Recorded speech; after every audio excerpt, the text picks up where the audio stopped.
எங்களுக்கும் டிஎம்கே தான் போட்டி. எவ்வளவு நம்புவானா? எவ்வளவு நம்புவானா? அறிவு இருக்கான்னு கேட்பானு கேட்க மாட்டானா? பெரம்பூர்ல திமுக வேலை செய்யறத பார்த்து எப்படி விஜய் ஓட போறாரு பாரு. பூத்துக்கு பூத்து என்ன அடிவயர்லாம் கலங்கி பாத்ரூம்ல இருப்பாங்க. மதுரை மத்திய தொகுதியில் சரி நிறுத்தி, நீங்கள் சீட்டு வாங்கி தொலைச்சிட்டீங்க. அங்கே என்ன பண்ணணும்? கையில் கல்ல உண்டு, ஐயா எனக்கு இந்த ஊரில் 6 பேர் கூட தெரியாது, தனக்கு ஏதாவது ஒரு எம்பி எம்எல்ஏ கிடைக்காதுன்னு ஏங்குகிற குஷ்புக்கு கிடைக்கல. குஷ்பு வீட்டுக்காரை கொண்டு போய் நிறுத்தி கூட்ட நெரிசல் விவகாரம், ஏன்னா அங்க அவருக்கு எதிராக நடந்த பிரச்சாரம், இதெல்லாம் நெரிசல் விவகாரத்தை பார்த்து விஜய் தான் சார் பயப்படணும். திமுக பயப்படுறது என்ன சார் இருக்கு? வேற யாருக்கும் இல்லை, விஜய்க்கு தானே வெக்க இருக்கணும். கரூருக்குள்ள திருப்பி பிரச்சாரத்துக்கு அந்த வேலை உள்ள நுழையும் போதே தலை குனியணும் சார் விஜய். நெஞ்சில் கையை வச்சுக்கிட்டு நாங்கள் ஊழல் செய்ய மாட்டோம். ஒரு பக்கத்தில் யாரை வச்சுக்கிது நான் சொல்ல விரும்பல, நீங்களே சொல்லுங்க. என்ன நீங்களும் பத்திரிகையாளர் தானே, சும்மா சொல்லுங்க, ஏன் பயப்படுறீங்க? நான் அப்படி நடவடிக்கை எடுப்பேன், இப்படி நடவடிக்கை எடுப்பேன், அப்படி இரும்பு கோட்டைகள் புகுந்து கொண்ட ஸ்டாலின் அப்படி இப்படின்னு சொல்லிக்கிட்டு என்ன பண்ணீங்க? வயது கிரைட்டீரியா வச்சுக்கணும். இப்போ தாம்பரத்தில் எஸ்ஆர் ராஜா நீங்கள் தூக்குனீங்களே, என்ன அடிப்படையில் தூக்குனீங்க? ஏன் துரைமுருகனை தூக்க வேண்டியதானே? அதிமுகவின் கோட்டை சார் அவினாசி யாருக்காக கொடுக்குறீங்க? எல்முருகனுக்காக கொடுக்குறீங்க. பதவி இல்லாமல் தெருவில் நிற்கிறாரா? ஜெயலலிதாவின் ஆன்மா கொடுத்த தண்டனை தான் நான் முதல்ல பார்ப்பேன். இன்னைக்கு நான் அப்படிதான் பார்ப்பேன், நான் அப்படிதான் சார் பார்க்குறேன். அது லட்சுமண பாடியில சொன்னா மூப்பன ஆன்மா பாசனம் பண்ணிக்குமா? சமூக நீதியில ஒரு பெரிய கொள்கையுடைய கட்சி திமுக. இந்த மாதிரி இந்த ஜாதிக்கு இந்த தொகுதி ஒதுக்கணும் அப்படிலாம் கேட்டா சரியா வர மாட்டது. ஒரு பார்வை 164 தொகுதியில நீங்க அப்படிதான் பார்க்காம போட்டீங்க. ஒரு பார்வை சிரிக்கிறாரா சார்? கேமரா காட்டுப்பா.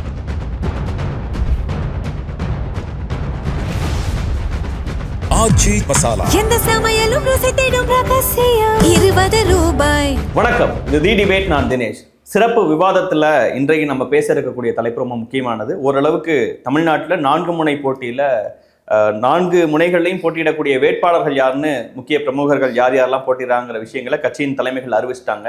திமுக கூட்டணி, அதிமுக கூட்டணி, தாவேகா, நாம் தமிழர்னு எல்லாரும் அவங்களுடைய வேட்பாளர்களை அறிவித்த இந்த நேரத்தில் மூத்த பத்திரிகையாளர் குபேந்திரன் அவர்களும் லட்சுமணன் அவர்களும் இந்த வேட்பாளர் பட்டியல் எப்படி இருக்கு, 4 முனை போட்டி, அதில் யாருக்கெல்லாம் அங்கே வாய்ப்புகள் இருக்கு, ஃபீல்டு எப்படி இருக்குங்கிற பல்வேறு விஷயங்களை நம்மள்கிட்ட பேசியிருக்கிறாங்க. 2 பேருக்கும் வணக்கம். வணக்கம். வேட்பாளர் அறிவிப்புகள் ஓரளவுக்கு வெளியே வந்துருச்சு சார். எல்லாமே சில பேர் மட்டும், இன்னும் காங்கிரஸ், பாஜக, பாமக, விடுதலை சிறுத்தைகள் அவங்க மட்டும் தங்களுடைய வேட்பாளர்கள் யாருன்னு அறிவிக்கணும். இப்போ வரைக்கும் அந்த லிஸ்ட்டை பார்க்கும்போது ஃபர்ஸ்ட் உங்களோட ஒப்பீனியன் எப்படி இருக்கு சார்? 2 கட்சிகளுடைய பட்டியலுமே ஓரளவுக்கு அபோவ் ஆவரேஜாக இருக்குது. அதிமுகவில் நிறைய மாற்றம் வரும் அப்படிலாம் எதிர்பார்த்த நேரத்தில் அவங்களும் சரி சீனியர்ஸை விட்டுறக்கூடாது அப்படின்னு சொல்லி ஜெயலலிதா மாதிரியான புதுமுகங்களை களத்தில் இறக்கியிருந்தால் இவருக்கு ஒரு மைலேஜ் கூடியிருக்கும். ஆனால் இந்த பொருளாதார செலவுகளை எப்படி சரி கட்டுவதுன்ற பிரச்சனை அதிமுகவுக்கு ரொம்ப நாளாக இருக்குது. அது ஒரு சிக்கலாக போய்விடக்கூடும். அதனால் அவரும் சீனியர்ஸு எக்ஸ் மினிஸ்டர்ஸ்லாம் இறங்கிட்டார். அதே போல் திமுகவும் ஒரு பதிலுக்கு ஒரு மாற்று அப்படின்னு கூட இல்லாமல் ஒரு புதிய முகங்களை இறக்கி ஒரு அடுத்த கட்ட அரசியலுக்கு பயணிப்பார்கள் அப்படின்னு எதிர்பார்த்த வேளையில் 60 புதுமுகம்னு சொல்லியிருக்காங்க. 60 புதுமுகங்கள் என்பது ஒன்றும் தவிர்க்க முடியாது. போன முறை 50-60 பேர் வந்திருப்பாங்க, இந்த முறை 50-60 பேர். ஆனால் நீங்கள் எக்ஸ் மினிஸ்டர்ஸ் பட்டியலில் பாருங்கள், நிறைய இருக்குது. அப்போது நீங்கள் இந்த முறை திமுக அலைன்ஸா அதிமுக அலைன்ஸானா திமுக அலைன்ஸுக்கு அட்வான்டேஜ் இருக்குது நிறைய. இதுவரை கருத்து கணிப்பில் எல்லாமே அவங்களுக்கு தான் சொல்லியிருக்காங்க. அதிமுக தரப்பில் எடுத்த அந்த மாதிரியான ஒரு சர்வே கூட பார்த்திங்கன்னா ஒரு 3-4% குறைச்சலாம் காமிச்சிக்கிறாங்க அவங்களே. அதுக்கு என்ன காரணம் என்பது வேறு. ஆனால் இப்படிப்பட்ட சூழலில் 2 பேருமே ஒரு பரிட்சார்த்தமாக சில மாற்றங்களை செய்திருக்க வேண்டும். ஒரு அடுத்த கட்ட தலைமுறைக்கு அரசியல் நகர்த்தியிருக்க வேண்டும். அப்படி இருக்கும்போது அதிமுகவும் பல இடங்களில் புதிய முகங்கள் நிறுத்தாம விட்டுட்டாங்க, திமுக விட்டாங்க. 4 முனை போட்டி, 4 போட்டியாளர்களுமே தன்னுடைய வேட்பாளர்கள் அறிவிச்சிட்டாங்க நீங்கள். ஆனால் நீங்கள் ஆரம்பிக்கும் போதே 2 திமுக அதிமுகன்னு போனீங்க. தாவேகா இப்போ தான் நம்ம அது வேட்பாளர் பட்டியல் அறிவிச்சதுக்கு அப்புறம் தான் பேசவே தொடங்குறோம். அந்த அறிவிப்பு எப்படி பார்க்குறீங்க? தாவேகா பட்டியலில் விஜய் 234 தொகுதியில் போட்டியிடுவதாக அவரே அறிவித்துக் கொள்வார். அவர் 2 தொகுதியில் நிற்கிறாரு. மிச்சம் 232 ஏன் விட்டார் தெரில, அவரே நின்றுருக்கலாம். ஏன்னா அந்த கட்சி வந்து ஆரம்ப காலத்தில், அதாவது ஒரு 2-3 மாதங்களுக்கு முன்பு கட்டியமைக்கப்பட்ட அந்த பிம்பம் சுக்குநூற உடைந்திருக்கிறது. 55% அதெல்லாம் எங்கே போச்சுன்னே தெரில. இப்போல்லாம் அந்த மாதிரி பேச்சே இல்லை. இப்போ வந்து 3ஆவது இடத்துல இருக்குது. இப்போ வந்து சமீபத்தில் சர்வே எல்லாம் பார்த்தோம். அது வந்து திட்டமிட்டு எடுக்கப்பட்டதா இல்லை சர்வேல நம்பிக்கையே இல்லை, அது வேறு விஷயம். ஆனால் அந்த பழைய டாக் இல்லை. ஸோ அதனால் அவருக்கு வந்து எனக்கு தெரிஞ்சு ஒரு 10லேருந்து ஒரு 15% தான் எங்கேயோ முடிஞ்சிடும். அறிவித்திருக்கிறார். களத்திற்கு பின்னாடி தான் நம்ம வந்து தெரியும், களத்தில் இறங்கும் போது தான் தெரியும். நாம் தமிழர் ஒன்றும் அது வந்து எனக்கு தெரிந்து நன்றாக பேசுகிறார், ரசிக்கத்தகுந்த அளவுக்கு பேசுகிறார். இப்படி பேசுவதற்கு ஆள் இல்லை. இலவசங்கள் வேண்டாம், 2 கட்சிகளையும் அடித்து நொறுக்குகிறார். இதை தவிர சீமான் தரப்பு வேறு எதுக்குமே வந்து நம்ம பேசவே முடியாது. ஓகே, ஒவ்வொரு மாவட்ட வாரியாக நம்ம பேசலாம். எஸ்பிஎல் சார், ஃபர்ஸ்ட் உங்களோட. இந்த முறை எடப்பாடியினுடைய அந்த பாடி லாங்குவேஜ், அவர் வெளிப்படுத்திய விஷயங்கள், நிகழ்வுகளை பார்த்தோன்னா ஏற்கனவே ஒரு இடத்துல சொன்ன மாதிரி ஜெயலலிதா பாணியை நினைவுபடுத்தினார். விரைவில் எல்லாத்தையும் பண்ணுறது, வேட்பாளர் பட்டியலை அறிவிச்சு முடிக்கிறது, கூட்டணிகளை நடத்திய விதம், அதுக்கு பின்னாடி திரைமறையில் ஒரு அடிமையாக இருந்தால் டெல்லிக்கு போனார்லாம் இருக்கட்டும். அதில் எனக்கு உடம்பு எல்லாரும் அந்த தேசிய கட்சியோட கூட்டணி வச்சா டெல்லிக்கு போகிறது தப்பே கிடையாது.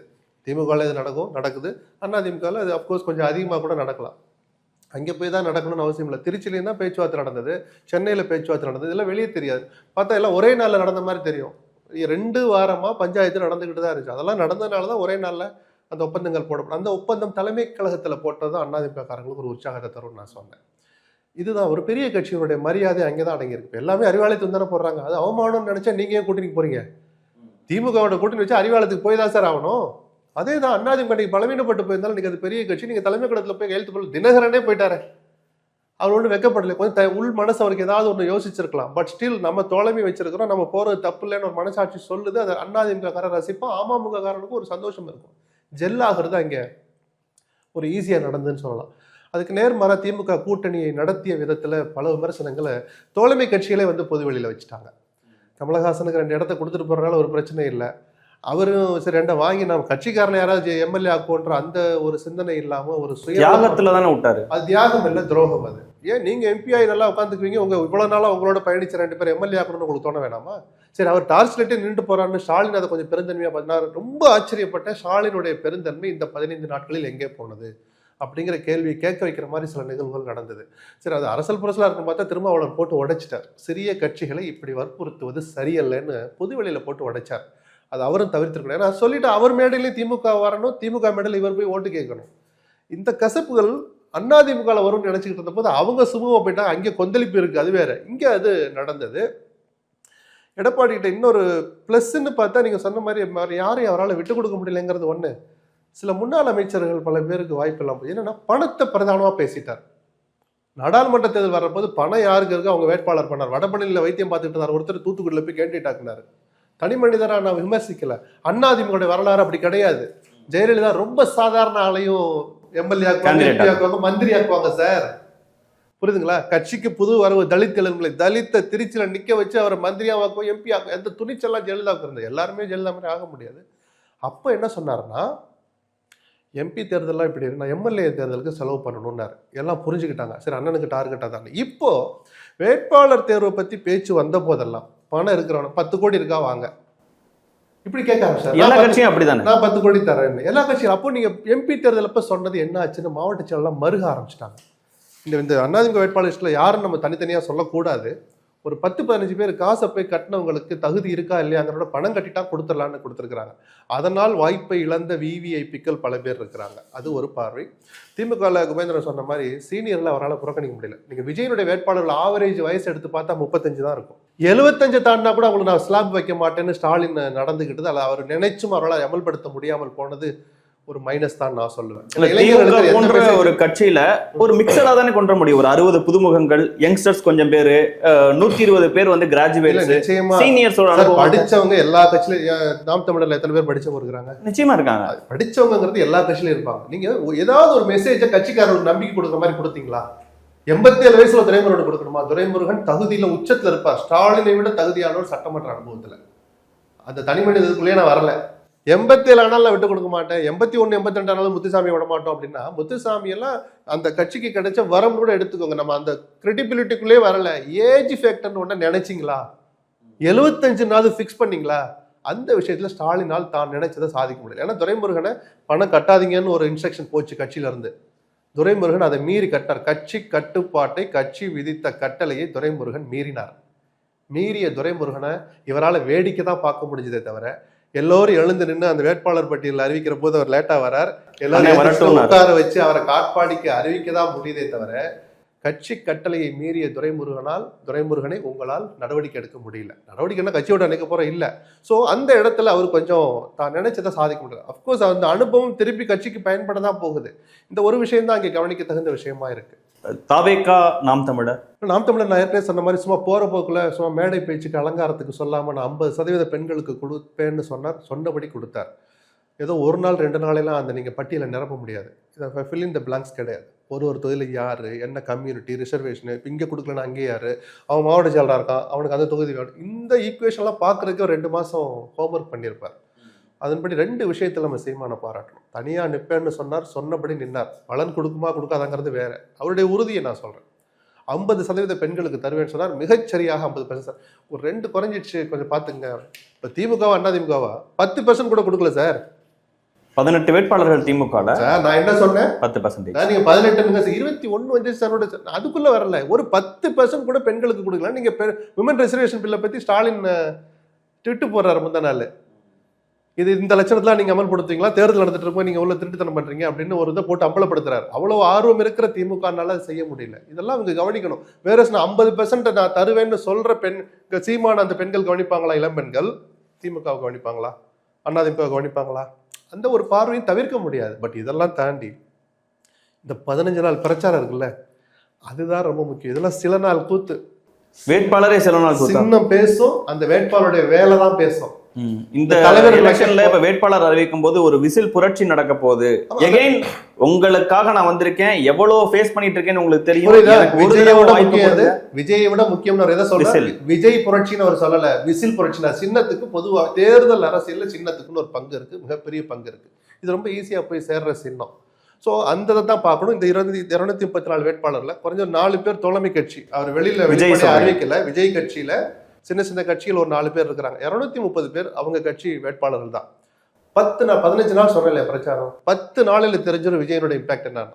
இவர்கள் எத்தனை பேர் களத்துல தாக்கு பிடிக்கிறாங்க, துணிச்சலா நிக்கிறாங்களா, பணபலத்தை காட்டுறாங்களா, விசிபிலிட்டி இருக்கா. விசிபிலிட்டினா என்ன? பணத்தை கொட்டினாதான் விசிபிலிட்டி வரும். இதெல்லாம் செய்யறாங்களான்னு பார்த்து நம்ம இம்பாக்டை பேசலாம். ஓகே சார், ஒவ்வொரு மாவட்ட வாரியாக பேசணும்னா சார், சென்னை திமுகவின் கோட்டைன்னு சொல்லப்படுற ஒரு இடம். ஆனால் இந்த தடவை தாவேகாவின் முக்கிய நிர்வாகிகளும் ஃபோக்கஸ் பண்ணுற ஒரு இடமா சென்னை தான் இருக்குது. பெரம்பூரில் விஜய் அவர்கள் நிற்கிறாரு, வில்லிவாக்கம்ல ஆதவர்ஜுனா நிற்கிறாரு, எழும்பூரில் ராஜ்மோகன் நிற்கிறாரு. இப்படி முக்கியமான பலருமே சென்னையை ஃபோக்கஸ் பண்ணி நிற்கிறாங்க. டி நகரில் புசி ஆனந்த் பொதுச் செயலாளர் நிற்கிறாரு. ஸோ அந்த இடத்துல இப்போ அதிமுகவின் வேட்பாளர்களும் முக்கியத்துவம் வாய்ந்தவங்களில் அண்ணா நகரில் 1000 விளக்குலன்னு போட்டிருக்கிறாங்க. அதை எப்படி பார்க்குறீங்க? எஸ் குபேரன். திமுகவை பொறுத்த வரைக்கும் அதில் புதுமுகங்கள்னு பார்த்தீங்கன்னா, டி நகரில் ராஜா அன்பழகன், அண்ணா நகரில் சிற்றரசு, எழும்பூரில் தமிழன் பிரசன்னா, வில்லிவாக்கத்தில் கார்த்திக் மோகன். இதுதான் புதுமுகங்கள். மற்றபடி எல்லாமே பழைய முகங்கள் தான். அது ஒன்றும் பெருசாக இல்லை. ஆனால் ஒரு புகார் வந்தால் நடவடிக்கை எடுப்பேன் அப்படின்னு மேடைதோறும் பேசுகிற ஒரு தலைவர் என்ன செஞ்சீங்க? இந்த கேள்வி வருமா வராதா? இதை விட கொடுமை, அந்த கடைசி நாள் கூட்டத்துக்கு முன்னாடி பேசுகிறார், இந்த சீட்டு வாங்கி தரேன், இல்லை சீட்டு உங்களுக்கு தான், இப்படிலாம் மாவட்ட செயலாளரோ மண்டல பொறுப்பாளரோ உறுதி கொடுத்தால் நான் சும்மா விட மாட்டேன், நான் யாருன்னு தெரியும், எனக்கு 234x2 468 கண்ணு 468 காதெல்லாம் இருக்குன்னாரு. நான் கேட்குறேன், விருகம்பாக்கத்தில் பிரபாகர் ராஜா மீது என்ன புகார் வந்தது? உங்களுக்கு என்னென்ன புகார்கள் வந்ததை விட உங்கள் கட்சிக்காரங்க கொடுத்த அந்த புகார் பட்டியலை வாசிச்சிங்களா, பார்த்தீங்களா? ஏன் திரும்ப சீட்டு கொடுக்குறீங்க? வேளச்சேரி காங்கிரஸ் கேட்டது. ஆனால் அந்த வேளச்சேரி அந்த ஹசன் மௌலானா அவர் மீது வந்த புகார்கள் என்ன? டாஸ்மாக் கடையிலிருந்து தெருக்கடை, ரோட்டோர தள்ளுவண்டி கடை வரை என்ன நடந்தது புகார்? அது காங்கிரஸ் கட்சிக்கு கொடுத்துறது, அங்க வேட்பாளரெல்லாம் டிசைட் பண்ண முடியாது. அந்த இடத்துல தான் திமுக தலைவர் நிக்கணும். கட்சியை விட ஒரு படி மேல நிக்கிற திமுக தலைவர். இன்னைக்கு தமிழ்நாட்டில் ஸ்டாலினா திமுகவனா, ஸ்டாலின் என்ற ஒரு மரியாதை இருக்குல்ல, அந்த மரியாதைக்கு நீங்க கொடுக்கிற மார்க் என்ன? நான் அப்படி நடவடிக்கை எடுப்பேன், இப்படி நடவடிக்கை எடுப்பேன், அப்படி இரும்பு கோட்டைகள் புகுந்து கொண்ட ஸ்டாலின் அப்படி இப்படின்னு சொல்லிக்கிட்டு என்ன பண்ணீங்க? லட்சுமணன் சொன்னார்ல, நீங்கள் ஒரு வயது கிரைட்டீரியா வச்சிருக்கணும். அல்லது 3 முறை 4 முறை போட்டியிட்டவர்களுக்கு 5வது முறை சீட்டு இல்லைன்ற ஒரு நடைமுறை வந்தால்தான் இந்த தமிழ்நாடு அரசியல் உருப்படும். சில பேர் எக்ஸெப்ஷன் கொடுங்க. என்ன பண்ண முடியும்? ஸ்டாலின் அவர்கள் எத்தனை தடவை நின்னாரு, எடப்பாடி பழனிசாமி அவர்கள் செங்கோட்டை நீங்க எத்தனை தடவை நின்னாருங்கிறதெல்லாம் இருக்குல்ல. சிலருக்கு எக்ஸெப்ஷன் கிடைக்கலாம், தப்பு சொல்ல. ஓடி ஆடி வேலை செய்கிற செயல்திறன் உடைய இப்போ செங்கோட்டையன் 10 முறை நின்றவர், நான் மறுக்கல. ஆனால் துரைமுருகனுக்கு போன மாதம் தான் இடுப்பு ஆப்ரேஷன் பண்ணாங்க. 87 வயது, நடக்க முடியல. பல மக்களுக்கு உண்மை தெரியாது, சில பேர் தான் தெரியும். நான் என்ன கேட்குறேன், நீங்கள் இந்த கட்சி ஜெயிக்கும்னு நம்புறாருல ஸ்டாலின், யாரையோ தூக்குறாருல. இப்போ தாம்பரத்தில் SR ராஜா 3 முறை எம்எல்ஏ, 2 முறை மேயராக இருந்தவர், 2 முறை நகராட்சி தலைவராக இருந்தவர். நீங்கள் தூக்குனீங்களா? என்ன அடிப்படையில் தூக்குனீங்க? எதுக்கு தூக்குனீங்க? ஒரு திடீர்னு ஒரு சட்டம் போடுறாங்க, ரிப்போர்ட் தான் வந்திருக்கலாம். ஒன்றும் கிடையாது. மேயர், துணை மேயர் இவங்களுக்கு பதவி கிடையாது. 3 முறை எம்எல்ஏக்கள் இருந்தவர்களுக்கு 4வது முறை இல்லைன்ற ஒரு திட்டம் வச்சிருந்ததா சொல்றாங்க. இது உள்ள நடந்த தகவல்கள். சரி, தூக்குனீங்களா? ஏன் துரைமுருகனை தூக்க வேண்டியதானே? மேயர்லாம் திருப்பூர் மேயர்லாம் கொடுத்துருக்காங்க. 4 பேர் அவர் எடுத்த எந்த முடிவுலையும் உறுதியா இருக்க முடியலன்னு சொல்றோம். அதாவது மேயருக்கு கொடுக்க வேண்டிய கட்டாயம் வந்துருச்சு. இன்னும் சொல்ல போனா நேர்காணல்ல ஒரு மேயரை பார்த்து கேட்கிறேன், நீ தான் மேயரா இருக்கே, எதுக்கு நீ போட்டேன்னு கேட்கிறாரு. கேட்டவருக்கே சீட் கொடுத்திருக்கிறாரு. ஏதோ ஒரு நிர்பந்தம். நான் என்ன கேட்கிறேன், ஒரு பரீட்சார்த்த முறையில் நீங்க இந்த முறை செய்யறதுனா வேற எந்த முறை செய்வீங்க சார்? அவங்களுக்கு சில நெருக்கடிகள், அதுதான் காஸ்ட் ஃபோக்கஸ்ல சில விஷயங்கள் இருக்கு. வேல்முருகன் அவர்கள் சொல்றாரு, துரைமுருகன் அவர்களை சில அவமரியாதை நடந்ததுன்னு. அப்ப அதெல்லாம் இம்பாக்ட் பண்ணிடக்கூடாது, அவருக்கு ஒரு சீட் கொடுக்கணும். கிடையாது. அதிமுக அறிவித்த பட்டியலை பார்த்தால் ஸ்டாலின் பயந்தார். இது சொல்றதுக்கு ஒண்ணு வெக்கமே கிடையாது. இதான் உண்மை. சொல்லுவாங்க, சொல்ல மாட்டாங்க. ஒரு நாள்ல தான் இந்த வேட்பாளர் பட்டியல் ரெடி ஆனிச்சா சார்? ஏங்க சரி, இப்போ வழக்கமா சில பட்டியல்கள் கசியுமா இல்லையா? திமுக தரப்புல, அதிமுக தரப்புல. திமுக தரப்புல கசிஞ்சு தான். அதிமுக தரப்புல கூட ஜெயலலிதா காலத்திலையும் கசிஞ்சு கிடையாது. எடப்பாடி மெயின்டைன் பண்ணாரு. அதாவது மினிஸ்டர்ஸ் 10-15 பேருக்கு நீ தான் வேட்பாளர், வேலையை பாருன்னு எடப்பாடி சொன்னார். திமுக மாவட்ட செயலருக்கு அந்த தகவல் போய் சேரல. அந்த அளவுக்கு ரகசியம் பார்த்தால் ஒரு வகையில் அது நல்லது. அவர் ஒரு பார்வை சொல்றாரு. அப்படி இருக்கும்போது நான் என்ன கேட்கிறேன், பணமே கட்ட மாட்டேன், எலெக்ஷன் நிற்க மாட்டேன்னு சொன்ன அனிதா ராதாகிருஷ்ணன் மாத்துங்க. அந்த மாவட்டத்துக்கு இவரால் பலன் இல்லை அப்படின்னு சொல்லப்பட்டவர் ஈரோடு முத்துசாமி. ஒரு காலத்தில் ஈரோடு சிற்பி இல்லைன்னு சொல்ல. ஆனா சமீபத்தில் ஒரு பேட்டி கொடுத்தாரு, நீங்கள் ஈரோட்டுக்கு கொண்டு வந்த திட்டங்கள் என்னன்னு. அதில் தான் சொன்னாரு, 11 சிலை இவனும் எடுத்து கூட காட்டுறாங்க. 11 சிலை, கலெக்டர் பில்டிங்கு, பஸ் ஸ்டாண்டு, அதுக்கு அடுத்து சொன்ன வார்த்தை 11 சிலை. நிருபர் என்ன வேணா கேட்கட்டுங்க, நீங்கள் கொண்டு வந்த சாதனை பட்டியலை சிலை சொல்கிற அளவுக்கு தான் இருக்கார். அப்போது இந்த 5 வருடம் அவர் செய்த சாதனை என்ன? மாற்றுங்க. KKSSR இப்போ ஒரு குடும்பத்தில் 2 பேருக்கு நீங்கள் கொடுக்கக்கூடாது முடிவு எடுக்கணுங்க. உடனே ஸ்டாலின் உதயநிதி கேட்காதீங்க. ஒவ்வொரு மாவட்டமா போலான்னு நினைச்சேன். ஒரு ஓவரால் பார்வை சொல்றேன். அப்போ என்னன்னா, நீங்க பெரியசாமி வேண்டாம், அவங்க மகனுக்கு கொடுங்க, தப்பு கிடையாது, நிறுத்துங்க, புதுமுகங்கள் வரட்டும். அந்த மாவட்டத்துக்கு 8 முறை 9 இடத்துல நிப்பாட்டுறாருல. பழனிங்கிற ஒரு இடத்துல ரொம்ப ஈஸியா ஜெயிக்கிற இடத்துல திண்டுக்கல் சீனிவாசன் எதிர்த்து போட்டிடுங்கன்னு ஒரு இடத்துக்கு கூட்டிட்டு வராங்கல்ல. அப்ப அதை ஒரு கூட்டணிக்கு ஒதுக்கி தோத்தரலாம் நினைக்கல. பாருங்க, பேராசிரியர் அன்பழகன் தோற்றிருக்கிறார், ஜெயலலிதா தோற்றிருக்கிறார், நாவலர் நெடுஞ்செழியன் தோற்றிருக்கிறார், பல தலைகள் உருண்டிருக்குங்க, வரலாறு உண்டு. எதிர்பார்க்காத வகையில் இப்போ துரைமுருகன் போன முறை எத்தனை ஓட்டில் ஜெயிச்சார் சொல்லுங்க? ரொம்ப சொற்பமான 800 ஓட்டில் ஜெயிச்சார். இந்த முறை டி நகர்ல அப்படிதான் நடந்தது. 133 ஓட்டில் டி நகர் சத்யா ஜெயிக்கிறார். நான் என்ன கேட்குறேன், உங்களால் முடியவில்லை என்றால் வேறு எப்போ முடியும்? நீங்கள் ஒரு மாற்றத்தை கொண்டு வர வேண்டும். ஒரு வேட்பாளர் பட்டியலே மாற்றம் கொண்டு வர முடியல. ஒரு 75 வயதுக்கு மேல் இப்போது நீங்கள் செங்கோட்டையனை சொன்னீங்க, அவர் பார்க்குறோம் ஓடி ஆடுறார். அந்த வகையில் துரைமுருகனை பார்த்தீங்களா என்னைக்காது? இந்த 4 மாதத்தில் கடைசி சட்டமன்ற கூட்டத்தோடு இந்த ஆட்சியில் வந்தாரா? ஏன் வரல? அவருக்கு அறிவு ஆற்றல் இருக்கலாம், அதுக்கு வேற எதுக்காக வச்சு பயன்படுத்துங்க. பொதுச்செயலர் இருந்துட்டு போட்டோம்.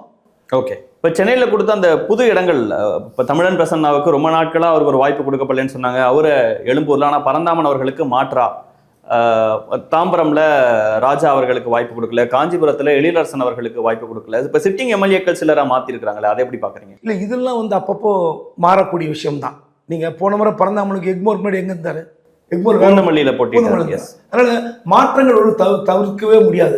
ஏற்கனவே அங்கே எம்எல்ஏ இருந்தார், அதுல சேகர் பாபு அவர்களோட ரோல் பெருசுன்னு. இல்லை அதான் சிஎம் சொன்னார்ல, திமுக தலைவர் வந்து மண்டல பொறுப்பாளர்களுக்கும் மாவட்ட செயலாளர்களுக்கும் எச்சரிக்கைனார்ல. ஆனால் சேகர்பாபு ஜெயிச்சிருக்கார்.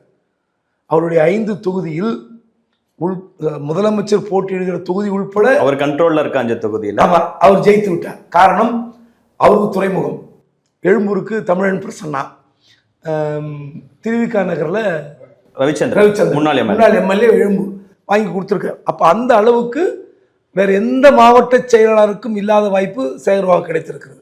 ஸோ இது வந்து அவருக்கான ப்ளஸ்ஸாக தான் பார்க்க வேண்டியிருக்கு. ஏன்னா வேறு யாருக்குமே இந்த வாய்ப்பு தரல. இன்னும் சொல்ல போனால் ஏவாவேலு ஒரு பக்கம் ஜெயிச்சிருக்கார், செந்தில் பாலாஜி ஜெயிச்சிருக்கார் பொறுப்பாளரில். அதுக்கு அடுத்து ஜெயிச்சவர் சேகர்பாபு. நம்ம ஏவாவேலு செந்தில் பாலாஜி கதைகளை கொஞ்சம் தள்ளியும் பேசுவோம். சென்னையை பற்றி பேசிட்டு இருக்கும்போது சார், பெரம்பூர்ல விஜய் அவர்கள் போட்டிடுறாரு, வில்லிவாக்கம்ல ஆதவ அர்ஜுனா போட்டிடுறாரு, தாவேகாவின் முக்கிய நிர்வாகிகள் போட்டிடுறாங்க. எடுக்கிற சர்வேஸ்ல எல்லாம் டிவிகேக்கு இங்க அதிகமான வாக்குகள் இருக்கிறதா சொல்லப்படுதுலாம் சொல்றாங்க. இந்த இடத்துல சில சேஞ்சஸும் பண்ணியிருக்காங்க. அண்ணாநகர் கார்த்திகை வந்து வில்லிவாக்கம் கூட்டு வந்திருக்காங்க. ஆதிசேகர் அதே இடத்துல எம்எல்ஏவா இருக்கிறவர் திருப்பி மாவட்ட செயலாளருக்கே பொறுப்பு கொடுத்திருக்காங்க. பரந்தாமன் மாற்றப்பட்டு தமிழன் பிரசன்னா வந்திருக்கிறார். இந்த விஷயங்களை எப்படி பாக்குறீங்க? குபேந்திரன் சொன்ன ஒரு வார்த்தை நான் தனித்தனியா பேர சொல்ல விரும்பல. சில புகார் ஒருத்தர் மேல வருதுன்னா நான் சர்வாதியாக இருப்பேன்னு ஸ்டாலின் சொன்னார் இல்லையா, அதிகாரியா கூட அவர் இல்லை இந்த சில விஷயங்கள்லன்னு தோணுது. சென்னை பட்டியலை பார்த்தா என்ன நடந்தாலும் பரவாயில்ல, அவங்களே போடலான்னா அப்போ நீங்கள் அந்த டெஸ்டிங்னு ஒன்று இருக்குல்ல, குபேந்திரன் சொன்ன மாதிரி இவர் பண்ணலைன்னா வேற யார் பண்ணுவா? இவருக்கே துணிச்சல் வேணும், நாளைக்கு உதயநிதிக்கு எப்படி அந்த துணிச்சல் வரும்? இன்னும் சவாலான காலகட்டங்களாக மாறப்போகுது, வரப்போகிற காலங்கள்லாம் நான் பயமுறுத்தலை. அப்படி தானே ஒரு தேர்தலும் மாறிக்கிட்டே வருது. சூழலும் களமும் நபர்கள் எதிராளிகள் யார் யாரோ மாறிக்கிட்டு வர்றாங்கல்ல. இன்னும் சவால்கள் காத்திருக்கிற போது நீங்கள் அதை தொடக்கி வச்சுட்டு போயிருக்கலாமேங்கிறதா நம்ம சொல்கிறோம். துரைமுருகன் மேலேயோ முத்துசாமி மேலேயோ எங்களுக்கு என்ன தனிப்பட்ட விரோதமாக கிடையாது. ஏதாவது ஒரு விஷயத்தை நீங்கள் அமல்படுத்துறதுக்கு ஒரு புரட்சியை, நிஜமான புரட்சியை ஏற்படுத்திட்டு போயிருக்கலான்ற அந்த ஆதங்கம் தானே தவிர தனிநபர்களுக்கு உங்களுக்கு ஏன் கொடுத்தீங்க உங்களுக்கு ஏன் கொடுக்கலன்னு சொல்றது. விருகம்பாக்கம், மயிலாப்பூர், ராயபுரத்துல சேஞ்ச் பண்ணிருக்காங்க கேண்டிடேட்டை. இங்க எல்லாம் அறிவிக்கப்பட்டிருக்கிற சில பேர் மேல புகார்கள் வந்தும் கூட ஏன் அதை பத்தி கவலை? வேலைச்சேரி கூட அடுத்த கட்சின்னு எடுத்துட்டு போலாம். ஆனா தென்காசியை கேட்டு வாங்குறீங்கல்ல, தென்காசி எங்களுக்கு வேணும்னு கேட்டு வாங்குறீங்க. அன்பகம் கலைஞருடைய மகனுக்கு உறுதியா இருக்கிறீங்க. அதனாலேயே அந்த பேச்சுவார்த்தை தள்ளி போச்சு. விருதாச்சலத்தையும் தென்காசியும் கேட்கிறார்கள், நாங்க டெல்லியில போய் பேசிட்டு சொல்றோம்னு செல்வம் சொல்லிட்டு வெளியே போனார் காங்கிரஸ் தலைவர். அப்ப அந்த அளவுக்கு உறுதியா இருந்து வாங்குறீங்கல்ல. அதே காங்கிரஸ்க்கு நல்ல அட்வைஸை பண்ணுங்க. எப்ப நீங்க உங்க கேண்டிடேட்டை போட்டா தோத்துருவீங்கன்னு தகவல் வருது, அவருக்கே வேற தொகுதியை வாங்க, அவராது ஃப்ரெஷ்ஷா போய் இன்னொரு இடத்துல நிக்கட்டும் அப்படின்ற ஒரு அந்த அட்வைஸ் பண்ற இடத்துல அவர் ஏன் இல்லைன்னு தான் நம்ம யோசிக்கிறோம். இப்போ சென்னை கிட்டத்தட்ட அதிமுக கையை விட்டு போயிடுச்சு. நாடாளுமன்ற தேர்தலையும் சரி 21 தேர்தலையும் சரி கையை விட்டு போயிடுச்சு. 47 தொகுதியில ஒரு தொகுதி மதுராந்தகம் மட்டும் தான் அந்த அளவுக்கு வாஷ் அவுட். நாடாளுமன்ற தேர்தலும் வாஷ் அவுட். அப்படி இருக்கிற அதிமுகவுக்கு உயிர் கொடுத்த மாதிரி ஆயிடுச்சு. இந்த 2 பட்டியலே வச்சு பார்த்து இவரெல்லாம் ஜெயிச்சுருவாரோ இவர் ஜெயிச்சுருவாரோன்னு இதை பேச வைத்தது ஸ்டாலின் தான். சில தொகுதிகள் இருக்கு, நம்ம இப்பவே சொன்னா ஜோசியம் சொல்ற மாதிரி ஆயிடும். அந்த பட்டியலை பார்த்தீங்கன்னா நான் அதிமுக சென்னையில் சில தொகுதிகளில் ஜெயிக்க குறைந்தபட்ச வாய்ப்பு இருக்குன்னு நான் சொல்லுவேன். சொல்ல வச்சு சென்னையில போட்டியே டிஎம்கேவா டிவிகேவா. அப்போ நான் ஏற்கனவே சொன்ன அந்த பாயிண்ட் தான். விஜய் என்ன பண்ணுவார்னு யாருக்கும் புரியல. அவரு நல்லா ஓட்டை வாங்கி அதிமுகவை கெடுக்க போறாரா, இல்ல திமுகவை கெடுக்க போறாரா, இல்ல 2 பேருக்கும் அதிர்ச்சி வைத்தியம் தந்து அவரு ஒரு 10 தொகுதி ஜெயிக்க போறாரா தெரியாது. அதுக்கு எந்த ஃபார்முலாவும் கிடையாது. இதை குறைஞ்சபட்சம் ஜட்ஜ் பண்றதுக்கு தான் நான் 10 நாள் பிரச்சாரத்தை கவனிங்கன்னு சொன்னேன். தாம்பரம் என்ன சார், ஏன்னா நேத்து வந்து டிஆர் பாலு வீட்டெல்லாம் முற்றுகை. அது அதிர்ச்சியானது. இந்த எதிர்ப்பும் அதிர்ச்சி. ஏன்னா கட்சி ஒன்று சொன்னா இவ்வளவு எதிர்ப்பெல்லாம் கலைஞர் காலத்துல எல்லாம் வந்தது. 2 பேர் வருவாங்க சொல்லுவாங்க, போன்ல மாவட்ட செயலர் வந்து வருத்தப்பட்டு போனால் நடந்தது. இவ்வளவு ஒரு ஆக்ரோஷமான எதிர்ப்பை ஸ்டாலினுக்கு மிக நெருக்கமானவர் என்று அறியப்பட்ட ராஜா காட்டுவார்னு யாருமே எதிர்பார்க்கல. ஒரு புதுமுகங்களை கொண்டு வரணும்னு நினைச்சிருக்கலாம். அவங்க கட்சிக்கு வந்து எத்தனை வருஷம் தானே ஆச்சு, ரைட்டு. அது 60 பேரை கொண்டு வரணும்னு நினைச்சார். முதல் பாயிண்ட் எங்க தொடங்குது? ராஜாவை நான் மாற்றணும்னு நினைக்கிறேன்ற அந்த புள்ளி தான் முதல் புள்ளி ஸ்டாலின் மனசுல வந்தது. புதுசா யாரை கொண்டு வரலாம், ஒரு பெண்ணை கொடுக்கலாம், புது ஆளை கொடுக்கலாம், யாருன்னு சாய்ஸை வச்சு அவர் டிக் பண்ணியிருப்பாரு. முதல் பாயிண்டே அவர் மாத்தணுங்கிற முடிவுக்கு வர்றாரு. அடுத்த அதிர்ச்சி எனக்கு எழிலரசன். பெருசா எனக்கு தெரிஞ்சு கம்ப்ளைண்ட் வந்ததா தெரியல. உட்கட்சி விவகாரங்கள் இருக்கலாம். அவர் வேலை செஞ்சதுலையோ கட்சிக்கு பங்களிச்சதுலையோ எழிலரசன் மேல பெரிய குற்றச்சாட்டுன்னு ஒன்றும் இல்லை. அது தவிர்க்கப்பட்டதும் கூட எனக்கு ஆச்சரியமும் அதிர்ச்சியுமா தான் இருந்தது. சேகர்பாபு அவர்களோட ரோல் இல்ல தனித்தனி நபர்களை பத்தி நான் ஒரு லெவலுக்கு மேல விமர்சிக்க மாட்டேன். ஓகே. இன்னொன்னு, செந்தில் பாலாஜி அவர்களின் தொகுதி மாற்றம் அது எதை சார் குறிக்குது? ஏன்னா கரூர்ல வந்து அரசியல் ரீதியா சில மாதங்களாக பேசப்பட்ட விஷயம் அந்த விஜய் அவர்களின் ஸ்டாம்பேடு. அதனால வந்து அதுக்கு பயந்து தொகுதி மாறுறாருன்னு இன்னைக்கு கூட எதிர்க்கட்சிகள் விமர்சனம் பண்றாங்க. அப்படி பார்க்கணுமா, இல்ல கொங்கு மண்டலத்துல ஒரு வெற்றியை ஏற்படுத்தணும், அவர் மாதிரி ஒருத்தர் அங்க போய் நின்னா சரியா இருக்கும்னு போனாங்களா? ஏன்னா கொங்கு ரொம்ப ஃபோக்கஸ் பண்ணாங்க டிஎம்கே அந்த ஆங்கிள். இந்த கேள்விக்கு பதில் சொல்றதுக்கு முன்னாடி லட்சுமணனுடைய தொடர்ச்சி ஒன்று சொல்கிறேன். தென்காசியில் அன்பகம் கலை அவருடைய மகன் கலை கதிரவன் போட்டியிடுகிறார். அதாவது அன்பகம் கலை என்ன சமுதாயம்னு தமிழ்நாட்டில் பல பேருக்கு தெரியாது. அவருடைய அரசியல் தென்காசியில் இருக்கான்னு தெரியாது. ஏன்னா அன்பகம் கலை, அன்பகம்ன்ற வார்த்தை சென்னையில் இருக்கிற ஒரு அலுவலகத்தை குறிக்குது. அவர் இங்கேயே பழியாக கிடக்கிறவர். அவருடைய மகனுக்கு நீங்கள் போய் தென்காசியில் தரீங்க, அந்த முடிவு எடுக்கிறீங்களே, நான் தப்பாக சொல்ல வரவே இருக்கிறேன். இப்படி ஒரு இளைஞனுக்கு, டாக்டர் படித்த இளைஞனுக்கு தென்காசியில் ஒரு சமுதாய அரசியலோ அல்லது ஒரு புதிய அரசியலோ ஏற்படுத்துவதற்கு அந்த தொகுதி கொடுக்குறீங்களே, அந்த சேலஞ்ச் எடுக்கிறீங்களே, அந்த மாதிரியான சேலஞ்சை நீ இப்போ தாம்பரம் ராஜா ஒரு ஃபோன் எடுப்பார். ராஜா ஃபோன் எடுத்து, அண்ணே சாப்பிட்டீங்களாண்ணே, யார சிஎம் முதலமைச்சரை திமுக தலைவரை சாப்பிட்டீங்களா? சாப்பிட்டேன் ராஜா, சரிண்ணே வச்சுட்டோம்னு வச்சிருவார். இது பல முறை பார்த்த காட்சிகள். அந்த அளவுக்கு நெருக்கம் தூக்குறீங்களா? அப்போ அந்த சவாலை ஏற்கிறீங்களா? இந்த மாதிரியான சவால்களை ஏற்க வேண்டியதான் திரும்ப திரும்ப பேச வேண்டிய. இல்ல நீங்க காரணம் பார்த்தா ஃபார்மர் மினிஸ்டர்ஸ்ல 3 பேருக்கு வாய்ப்பு, மனோ தங்கராஜ் அவர்களுக்கு சீட்டு கொடுக்கல. அது பெரிய புரட்சியா சார்? பொன்முடி தப்பு இல்ல. அவர்களுக்கு காந்தி செல்வராஜ் எனக்கு வேண்டாம் என் பையனுக்கு கொடுங்கன்னா கொடுத்துட்டாங்க. பொன்முடி நான் பணமே கட்டல, என் பையனுக்கு கொடுங்கன்னா கொடுத்துட்டா. அதெல்லாம் பெரிய புரட்சி கிடையாது. பெருசா ஒரு சவாலானதையும் அவர் சந்திச்சிடல. சொல்லுங்க. சீனியர்ஸை சில பேரை நீங்கள் கழித்திருக்க வேண்டும். திரும்ப திரும்ப வலியுறுத்துறேன். திமுக நல்லதுக்காக சொல்றேன், புரியுங்களா? அடுத்து செந்தில் பாலாஜி பத்தி கேட்டீங்க. ஏதோ கரூர்ல வந்து ஒரு சம்பவம் நடந்து விட்டது, அந்த சம்பவத்திற்காக செந்தில் பாலாஜி பயந்து போய் அங்க நிக்கிறாருன்றது எதிர்க்கட்சிகள் சோசியல் மீடியால பார்த்தேன், எனக்கு சிரிப்பா இருக்கு. அதாவது செந்தில் பாலாஜி போன்ற ஒரு செயல்படுகிற ஒரு தலகர்த்தர், அவர் மீது பல்வேறு விமர்சனங்கள் இருக்குது, பல்வேறு குற்றச்சாட்டுகள் இருக்கு. நான் அதுக்குள்ள போல. நீங்க இந்த சம்பவத்தை பார்த்து பயந்தார் சொன்னீங்களே, நான் அதை எடுத்துக்கிறேன். நீங்க அவர் அதிமுக இருக்கும்போதும் சரி, டிடிவி தினகரன் கூட இருக்கும்போது சரி, திமுக என்ன மாதிரி பிரம்மாண்டமா செய்வார்னு தெரியும். கரூர்ல 2021 அவர் கூப்பிட்டு கேட்குறாங்க, நீங்க நிக்கிறீங்களா? நிக்கிறீங்க. இந்த கேண்டிடேட் சார், நான் சொல்ற கேண்டிடேட்டை போட்டிங்கன்னா, அப்படியா கேண்டிடேட் லிஸ்ட்டு பார்க்குறாங்க. சரி, நாளைக்கு நான் ஜெயிக்க வச்சு கொண்டு வரது என் பொறுப்பு. அங்கே அண்ணாமலை நிற்கிறாரே சார், அதை பார்த்துங்க சார். அண்ணாமலை ஓட விட்டாரா இல்லையா? அப்போது அந்த 4 தொகுதி கேண்டிடேட்டு முடிவு பண்ணி மாவட்ட அரசியலை ஒட்டு மொத்தமாக கையில் எடுத்துவார். இப்போ என்னன்னா, மேற்கு மண்டலத்தில் ஒரு பெரிய பாதிப்பை ஏற்படுத்தி அதிமுக 2021 10 வருஷம் ஆன்டி இன்கம்பன்சி. இந்த 10 வருஷம் ஆன்டி இன்கம்பன்சியில் மெஜாரிட்டியாக ஜெயிச்சது மேற்கு மண்டலம், குறிப்பாக கோவை 10க்கு 10. மற்ற இடத்துல 1-2 திமுக கிடைச்சிது. அந்த மாதிரி இடத்துல ஒரு பெரிய அதிர்வலையை ஏற்படுத்த வேண்டும். நீங்கள் கோவை தெற்கு, அது வந்து செந்தில் பாலாஜி விரும்பி போல, பயந்தெல்லாம் போல, திமுக தலைமை சொல்லுது நீங்கள் போங்க, கோவையில் நீங்கள் நிற்கணும், நீங்கள் நின்னா ஒரு பெரிய அதிர்வலை ஏற்படும். கரூர் அரசியலும் பார்த்துங்க, கரூர் மாவட்டம் உங்ககிட்ட தான், மேற்கு மண்டலம் உங்களுக்கு தான் பொறுப்பு. அதனால தான் ஒரு பெரிய ஷாக் ஏற்படும் அப்படின்னு தெரிந்துதான் அதிமுக பயப்படுகிறது. கூட்ட நெரிசல் விவகாரம், ஏன்னா அங்க அவருக்கு எதிராக நடந்த பிரச்சாரம், கூட்ட நெரிசல் விவகாரத்தை பார்த்து விஜயதாசர் பயப்படணும், திமுக பயப்படுறது என்ன சார் இருக்கு?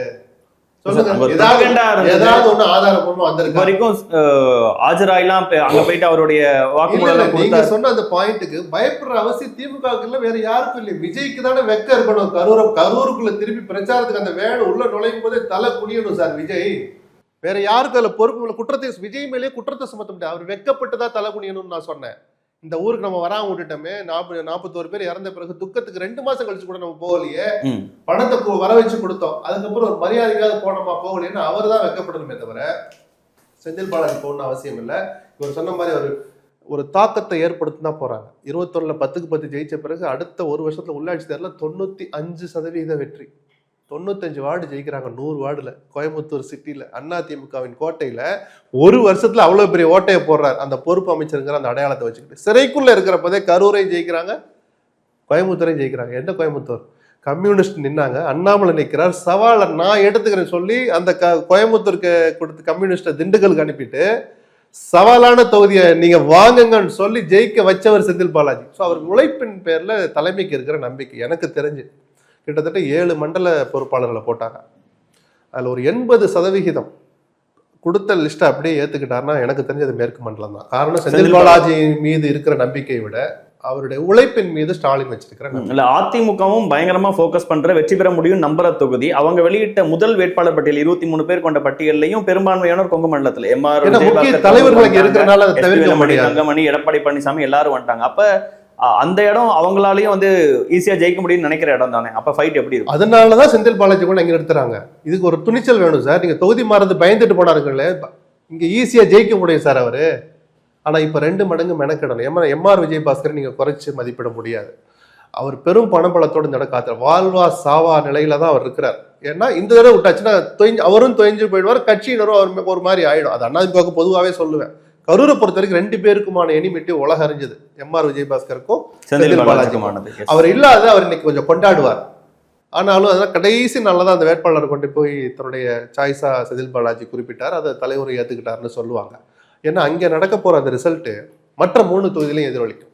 இப்ப செந்தில் பாலாஜி தெற்குல நிக்கிறனால ஒட்டுமொத்த கோவையில இம்பாக்ட் இருக்கிற மாதிரி செந்தில் பாலாஜி இல்லாத வெற்றிடத்தின் தாக்கம் இந்த 3ல இருக்கும். அது அவருடைய சகோதரர் தான் சமாளிக்கணும்னு அந்த அரசியல் தெரிஞ்சவங்களுக்கு பேசுவாங்க. என்ன நடக்குதுன்னு பார்க்கலாம். இப்ப திருச்சி தொகுதியில இன்னொரு இடத்துல விஜய் அவர்கள் நிக்கிற தொகுதியா இருக்கு, திருச்சி கிழக்கு. இல்ல பெரம்பூரையும் எடுத்துக்கோங்க, கிழக்கே எடுத்துக்கோங்க. அவர் தன்னுடைய பெயரை இன்னைக்கு முழுமையா சொன்ன மாதிரி ஜோசப் விஜய் தான் ஒரு கிறிஸ்தவர்னு சொல்லி அதுல தப்பும் கிடையாது. அந்த கிறிஸ்தவர்களின் வாக்கு தான் தன்னுடைய அடிப்படை வாக்கு வங்கின்னு நினைக்கிறார். இந்த 2 தொகுதியிலுமே கிறிஸ்தவர்கள் அதிகம். அதுவும் ஒரு காரணம் சார். அதாவது திருச்சியில இன்னைக்கு ஒரு செய்தி பார்த்தேன். 4 எம்எல்ஏக்களை பழி தீர்த்த அமைச்சர் திமுக வேட்பாளர் பட்டியலில் கல்தா அப்படின்னு. ஆக்சுவலி அந்த திருச்சி மாவட்டத்தில் 4 பேர், லால்குடி சவுந்தரபாண்டியன், துறையூர் ஸ்டாலின் குமார், முசிறி தியாகராஜன், ஸ்ரீரங்கம் பழனியாண்டி, இந்த 4 பேருக்குமே சீட்டுலாம் போச்சு. ஒன்று கூட்டணிக்கு போயிடுச்சு, பழனியாண்டி வேற சில பிரச்சனைகள். 2வது அன்பில் மகேஷும் நேரு மட்டும் தான் திரும்ப இடம்பெறுகிறார்கள். ஸோ நேருடைய சாதுரியம் என்பது வேறு. அன்பில் மகேஷுக்கு ஏன் கட்டுப்படுறாருன்னா குடும்பத்துக்கு நெருக்கமானவர், ஒரு பாரம்பரியமானவர். இன்னும் சொல்ல போனால் நேருவுக்கு அமைச்சர் பதவி கொடுங்க என்று சிபாரிசு செய்தவர் அன்பில் தர்மலிங்கம் அவர்கள். ஸோ அதனால வந்து என்ன சண்டை சச்சரவு இருந்தாலும் அட்ஜஸ்ட் பண்ணி போறார். திருச்சியை பொறுத்தவரை இந்த வெற்றியை வந்து அன்பில் மகேஷும் உறுதி செய்வார், நேரும் உறுதி செய்வார். கண்டிப்பாக அதிமுகவுடைய வாக்கு வங்கி அங்கே லேஸ்பட்ட வாக்கு வங்கி அல்ல, கண்டிப்பாக ஆன்டி இன்கம்பன்சி பெருசாக இருக்கும். ஏன்னா 2011 நேருவுக்கு ஏற்பட்ட நெருக்கடி இருக்குல்ல, அதாவது அவர் அந்த மாவட்டத்தை எப்படி பார்த்தாரு, எவ்வளோ பெரிய தோல்வி வந்தது. திருச்சி வந்து அந்த கோட்டை என்று நிரூபிப்பதற்கு மீண்டும் தனக்கு ஒரு வாய்ப்பாக நேரு பயன்படுத்துவார். ஏன்னா ஒரு 2-3 தொகுதியை வந்து கூட்டணி கொடுத்துருக்கலாம், ஆனால் ஜெயிக்க வேண்டிய கட்டாயம் கூட்டணியை சேர்த்து எப்படி மதிமுக பஞ்சாயத்து நடந்து வேட்பாளர் அறிமுக கூட்டத்தில் அழுது ஆர்ப்பாட்டம் பண்ண துரை வைகோவை எப்படி ஜெயிக்க வைத்தாரோ அந்த கட்டாயம் இருக்கிறது. நீங்க விரும்பாத ஆட்களை வந்து வேட்பாளரை அறிவிக்கிறது முக்கியம் இல்லை, அவங்களை ஜெயிக்க வைக்க வேண்டிய கட்டாயம் நேருக்கு இருக்கிறது, அன்பில் மகேஷுக்கு இருக்கு. இப்போ இனிகோ இருதயராஜ் விஜய் அவர்கள் போட்டிங்கிறது அது எப்படி சார்? அதாவது நான் சார் சொல்லும்போது ஜோசப் விஜய்னு சொன்னாரு, கிறிஸ்தவ வாக்குகள் விஜய் பெரிதும் நம்புற ஒரு விஷயமா இருக்கு. அந்த கிறிஸ்தவ சமுதாயத்துல இனிகோ இருதயராஜுக்கு மிகப்பெரிய செல்வாக்கு இருக்கிறதே நம்ம மறக்க முடியாது. அதே போட்டி சுவாரஸ்யமா இருப்பாங்க. இல்ல அங்க நீங்க திருச்சி கிழக்கு சொன்னீங்க, எனக்கு தெரிந்து ஏன் 2 தொகுதியை தேர்ந்தெடுத்தார் தெரியல. உண்மையிலே ஒரு மன வலிமை உள்ளவர். அவர் என்ன திரும்ப சொல்றாரு, இன்னைக்கு கூட பாத்தீங்க, இன்னைக்கு ஓப்பனிங் ரிமார்க்ஸ் 2 பேருக்கு தான் போட்டிங்கிறார், டிவிக்கு டிஎம்கேங்கிறார். எனக்கு தெரிந்து அரசியல்ல இப்படி ஒரு வார்த்தையை பயன்படுத்துவதற்கு ரொம்ப வருத்தப்படுறேன். எதுக்கு சார்? ஒரு அரசியலில் ஒரு டீ கடையில இல்ல என்னைக்கோ ஒரு நாள் பேசுற அரசியல் பேசுற நபர்கிட்ட கூட கேட்டீங்கன்னா ஒரு குறைந்தபட்ச அறிவு இருக்கும். திரும்ப திரும்ப இவங்க கட்சியில யார் பேசினாலும், விஜய் பேசினாலும், நிர்மல்குமார் பேசினாலும் சரி, ஒரே ஒரு விஷயத்தை ஸ்டீரியோ டைப்பா பேசுறாங்க, எங்களுக்கும் டிஎம்கே தான் போட்டி. எவனா நம்புவானாங்க? நம்புவானா? அறிவு இருக்கு, அறிவு இருக்கான்னு கேட்பான கேட்க மாட்டானா? நான் பேசும்போது உனக்கு அறிவு இருக்கான்னு கேட்பான கேட்க மாட்டானா? இன்னைக்கு அதிமுக ஒரு கூட்டணி எந்த மாதிரி பலமோடு வந்து இங்க களத்தில் நிக்குது, திமுக அதிமுக என்று களம் மாறி இருக்கு. நீங்க தானே சார் சொன்னீங்க எந்த சர்வேலையும் அதிமுக ஃபேவரா இல்ல, மக்கள்கிட்ட வந்து விஜய் பத்தின பேச்சு இருக்கு. அந்த வேற இப்ப எடுத்த சர்வே, கடைசி சர்வே வரைக்கும் திமுகக்கும் அதிமுகக்கும் இடைப்பட்ட சதவீதம் 7-8, 6-5, 4-3 இப்படிதான் குறைஞ்சிட்டு தவிர விஜய் இல்லைன்னு சொன்னேன். விஜய் இல்லவே இல்லைன்னு சொன்னேன். அது வந்து ஃபேப்ரிகேட்டட் டாக்குமெண்ட் அவங்க எடுத்து பாப்போம் இன்னும் மே 4 ஆனா நீங்க திரும்ப திரும்ப 2 முனை போட்டி அது நானும் திமுகன்னு சொல்றீங்க. அறிவு இருக்கா உங்களுக்குலாம்? அப்போ எடப்பாடி பாஜக அதுக்கெல்லாம் அறிவு இவங்களாம் ஒண்ணுமே இல்லையா? இதை உணரவே முடியாமல் நீங்க அந்த நம்பிக்கை இருக்குன்னு வச்சுங்க. திமுக எனக்கு தான் போட்டினா நீங்க பெரம்பூர்ல மட்டும் நின்று இருக்கணும், இல்ல திருச்சி கிழக்குல மட்டும் நின்று இருக்கணும். அப்படி அது வாய்ப்பு தானே சார்? நான் சொல்றேன், நமக்கு உரிமை இருக்குல்ல. ஜெயலலிதா அவர்கள் 2 இடத்துல நின்று இருக்காங்க, ராகுல் காந்தி அவர்கள் 2 இடத்துல நின்று இருக்காங்க. அது நம்பிக்கையின்மை. நான் யாராலும் நம்பிக்கையின்மை இது உண்மை. ஏன்னா இப்ப ஸ்டாலின் 2 இடத்துல நிக்கலையே, உதயநிதி 2 இடத்துல நிக்கலையே, எடப்பாடி 2 இடத்துல நிக்கலையே. ஜனநாயக பூர்வமா அவருக்கு இருக்க உரிமை தானே. இது வந்து நம்பிக்கையின்மைன்னு சார் நீங்களும் அப்படிதான் நம்பிக்கையின்மைன்னு தான் பாக்குறீங்களா? இல்ல அது அவ்வளவு வட்டம். ஒரு நிமிஷம்ங்க, இருமுனை போட்டி அப்படின்னு நீங்க முடிவு எடுத்தீங்கன்னா நீங்க தானே செகண்ட் எதுக்கு 2 இடத்துல நிக்கிறீங்க? பெரம்பூர்ல திமுக வேலை செய்யறத பார்த்து எப்படி விஜய் ஓட போறாரு பாருங்க. நீங்க திருச்சி கிழக்குல கூட ஒரு வெற்றி பெறலாம், அதுக்கு வாய்ப்பு இருக்கிறது. அது ஏதோ ஒரு ஓட் பேங்க்னு நினைச்சுக்கிட்டு போறாரு. அங்க எப்படின்னு தெரியல. அங்க உண்மையிலே நேருக்கு சவால், அன்பில் மகேஷுக்கு சவால். நீங்க இனியோ இறுதிராஜ் திடீரென்று விஜய் பக்கம் தாவ துடித்தார், போய் ரகசியமாக சந்தித்தார். அதுதான் அவர் ஏதோ தப்பா பேசிட்டாங்கன்னு ட்வீட்லாம் போட்டார். அவரை கூப்பிட்டு திமுக எப்படி லெஃப்ட் அண்ட் ரைட் வாங்கினாங்கன்னு தெரியும். இருந்தாலும் மன்னித்து அவருக்கு மீண்டும் வாய்ப்பு கொடுக்கப்பட்டிருக்கிறது, அது வேற விஷயம். ஆனா பெரம்பூர்ல சென்னை சிட்டியை பொறுத்த வரைக்கும் 1000 சண்டை இருக்கும் திமுகல. நீங்க வேலைன்னு வந்துட்டா வெள்ளக்கார மாதிரி அழைச்சிடும் திமுககாரன், கதரை கொடுப்பான் இந்த கூட்டத்தை. அதாவது பூத்துக்கு பூத்து என்ன அடிமையெல்லாம் கலங்கி பாத்ரூம்ல இருப்பாங்க. திருச்சியை பொறுத்த வரைக்கும் நேருக்கு இன்னொரு சவால் இருக்கு. சவுந்தரபாண்டியனை காலி பண்ணாரோ இல்ல தலைவர் மாத்தி கட்சி தலைவர் மாத்தினாரோ இல்ல லால்குடியில அங்க லீமா ரோஸ் நிக்கிறாங்க. கேட்டு அடுத்த கட்சி விவகாரம். நேருவை பொறுத்த வரைக்கும் அடுத்த கட்சி நேத்து ஜாயின் பண்றாரு, இன்னைக்கு இருக்கலாம். இல்ல தமிழ்குமரன் இன்னைக்கு காங்கிரஸ்ல ஜாயின் பண்றாரு. நான் தொடர்ந்து ஒரு வார்த்தை சொல்றேன், தேர்தல் நேரத்துல சர்க்கஸ் காட்சிகள்லாம் ரொம்ப பயங்கரம். எனக்கு தெரிஞ்சு இதோட கொஞ்சம் கம்மியோன்னு தோணுது. சரிதானா? ஏன்னா என்ன நடக்குன்னு தெரியாதனால பயத்திலே பாதி பேர் கொஞ்சம் பதுங்கிட்டாங்க. அந்த லீமா ரோஸை ஜெயிக்கிறது, அவருடைய பணபலத்தை எதிர்கொள்வது லால்குடி வேட்பாளருக்கும் தார்மீக ரீதியாக அது அன்பில் மகேஷுக்கோ அல்லது நேருவுக்கோ ஒரு சவாலான காரியமாக தான் இருக்கும்னு பார்க்குறேன். ஆனால் அந்த அவங்களோட ஃபீல்டு ஒர்க்கோட பணபலம்ங்கிறது வேற ஒன்றும் இல்லை சார். பணபலத்திலையும் அவங்களால போட்டியிட முடியும் தானே எதிர்த்து? இல்லை, அதான் அது ஒரு சுவாரஸ்யமான காட்சியாக இருக்கும்னு நான் சொல்கிறேன். ஓகே, இன்னொன்று கரூர் பற்றி பேசிட்டு இருந்தோம். இப்போ ஜோதிமணி அவர்களோட ட்வீட் காங்கிரஸ் வேட்பாளர் எந்த வகையிலும் இதெல்லாம் அந்த கட்சிக்கு பிரயோஜனப்படாது சார். அந்த ஜோதிமணி போட்ட ட்வீட் எந்த வருஷம் போட்டு காப்பி பேஸ்ட் பண்ணுங்கிற வரைக்கும் திருப்பி எதிர் விமர்சனம் வந்துச்சு. இதெல்லாம் எனக்கு பொதுவாக சோசியல் மீடியாவுடைய இந்த வாத பிரதிவாதங்கள் எனக்கு 0 தான் ஈடுபாடு. அதுக்கு மரியாதை நான் அவ்வளோதான் தருவேன். அதெல்லாம் ஒரு பக்கம் இருக்கட்டும். நீங்கள் இப்படி பொது வெளியில் போட்டி விட்டு பண்ணுறீங்களே, அது உங்கள் கட்சிக்கு நல்லதா, உங்கள் கூட்டணிக்கு நல்லதா? அதான் இன்னொருத்தன் கேட்டான், இதே எம்பி தேர்தலுக்கு இதே வெளிப்படைத்தன்மை இல்லைன்னு என்னைக்காவது ஜோதிமணி சொல்லியிருக்காங்களா? எம்பி தேர்தல் இதை விட கேவலமா நடந்திருக்கும். அந்த வேட்பாளர் தேர்வு கேவலத்திலும் கேவலமா நடக்கும் ஒரு காங்கிரஸ் கட்சியில. டெல்லிக்கு போவான், செய்யக்கூடாத சில காரியங்களை செய்வாங்க, வேலை சீட்டை வாங்கிட்டு வந்துருவாங்க. கெஞ்சிக்காது ஏதோ ஒரு இதுல ரைட்டு, அவங்களுடைய வாழ்வாதார பிரச்சனையா இருக்கலாம் ஒரு வேட்பாளர்களுக்கும். அந்த வெளிப்படைத்தன்மை நாடாளுமன்ற தேர்தலில் இல்லைன்னு என்னைக்காவது ஜோதிமணி கேட்டிருந்தா, இன்னைக்கு கார்த்தி சிதம்பரத்தையோ சிதம்பரம் போய் டெல்லியில கேட்டா சொல்ற ஏன் சிவகங்கையை வாங்கவில்லை, அப்ப காரைக்குடி வேணான்னு சொல்லுங்க, சிவகங்கை கொடுத்துருப்பாங்கல்ல. கருணாநிதிக்கு காரைக்குடியில போட்டிருப்பாங்கல்ல. சொல்லுங்க சார், ஒரு மாவட்டத்தை எப்படி சார் 2 கொடுப்பாங்க? அப்ப கார்த்தி சிதம்பரம் எங்க போனார்? காரைக்குடியும் வேணும் சிவகங்கை வேணும், எதுக்கு தோழமை 234 காங்கிரஸ் நிக்கலாமே சார். வாய்களியே பேசுகிற சில பேர் ஒரு விஷயம் சார், ஒரு நிஜமான காங்கிரஸ் தொண்டர்களாக கார்த்தி சிதம்பரத்தின் கருத்தும் ஜோதிமணியின் கருத்தும் ஏற்கத்தக்கதுதான். நான் மாணிக் தாக்கூரே சேர்த்தேன் அந்த வார்த்தை. மாணிக்கம் தாக்கூர் சேர்த்து பேசினேன். அவரையும் சேர்த்தே சொல்றேன். தொகுதி மதுரை வடக்கு வழக்கம். சரி, மேலூர் கேட்டு வாங்கினீங்களே, மேலூர் ஈஸியா ஜெயிக்கிற தொகுதியா? மேலூர் அதிமுகவின் கோட்டை. அது அமமுக சேர்ந்த பிறகு அது வேற மாதிரி போகும். எதுக்காக வாங்குறீங்க? வேட்பாளர் லிஸ்ட் வர்ற போது தெரியும். அப்போ உங்களுடைய சுயநலம் மேல தெரியுது இல்ல. வேடசுந்தூர் கேட்டாங்க, வாங்க முடியல, ஜோதிமணி கோபத்தை காட்டுறாரு. ஏன்னா வேடசுந்தூர்ல ஜோதிமணிக்கு தப்பு இல்லை சார், தன்னுடைய ஆதரவாளர் 2 பேருக்கு சீட் வாங்கி கொடுக்குறா, ஒரு லோக்கல் லீடர்ஸ்க்கு மரியாதை தரும். அந்த மரியாதை பறி போகுதோன்னு ஜோதிமணி பதட்டப்படலாம். அதை பொது வெளியில போட்டு உடைக்கிறீங்களா? உங்க கட்சிக்கு நல்லதா? சொல்லுங்க சார். நாளைக்கு உங்க கட்சியே நிக்கிற இன்னொரு தொகுதியில திமுக எப்படி சார் மனசு வேலை செய்வான்? இன்னொரு முறை கரூர்ல நிக்க விடுவாரா செந்தில் பாலாஜி? ஜெயில இருந்தனால கடிதம் எழுதினார், யாருக்கு வேணாலும் கொடுங்க ஜோதிமணி. ஏன்னா அந்த அளவுக்கு ஜோதிமணி நடந்துகிட்டார். ஆனா ஸ்டாலின் கேட்டுக்கிட்டார், இந்த ஒரு தடவை விட்டுலாம் ராகுல் காந்தி ரெக்வஸ்ட் பண்றாரு. அந்த ஜோதிமணியை சிறையிலிருந்து ஜெயிக்க வைத்தவர் செந்தில் பாலாஜி. அரசியல்ல நன்றிக்கும் விசுவாசத்துக்கும் தொடர்பே இல்லாம இருக்கலாம், குறைஞ்சபட்சம் இருக்கணும்ல. அது காங்கிரஸ்ல சில பேருக்கு இல்லையோன்னு தோணுது.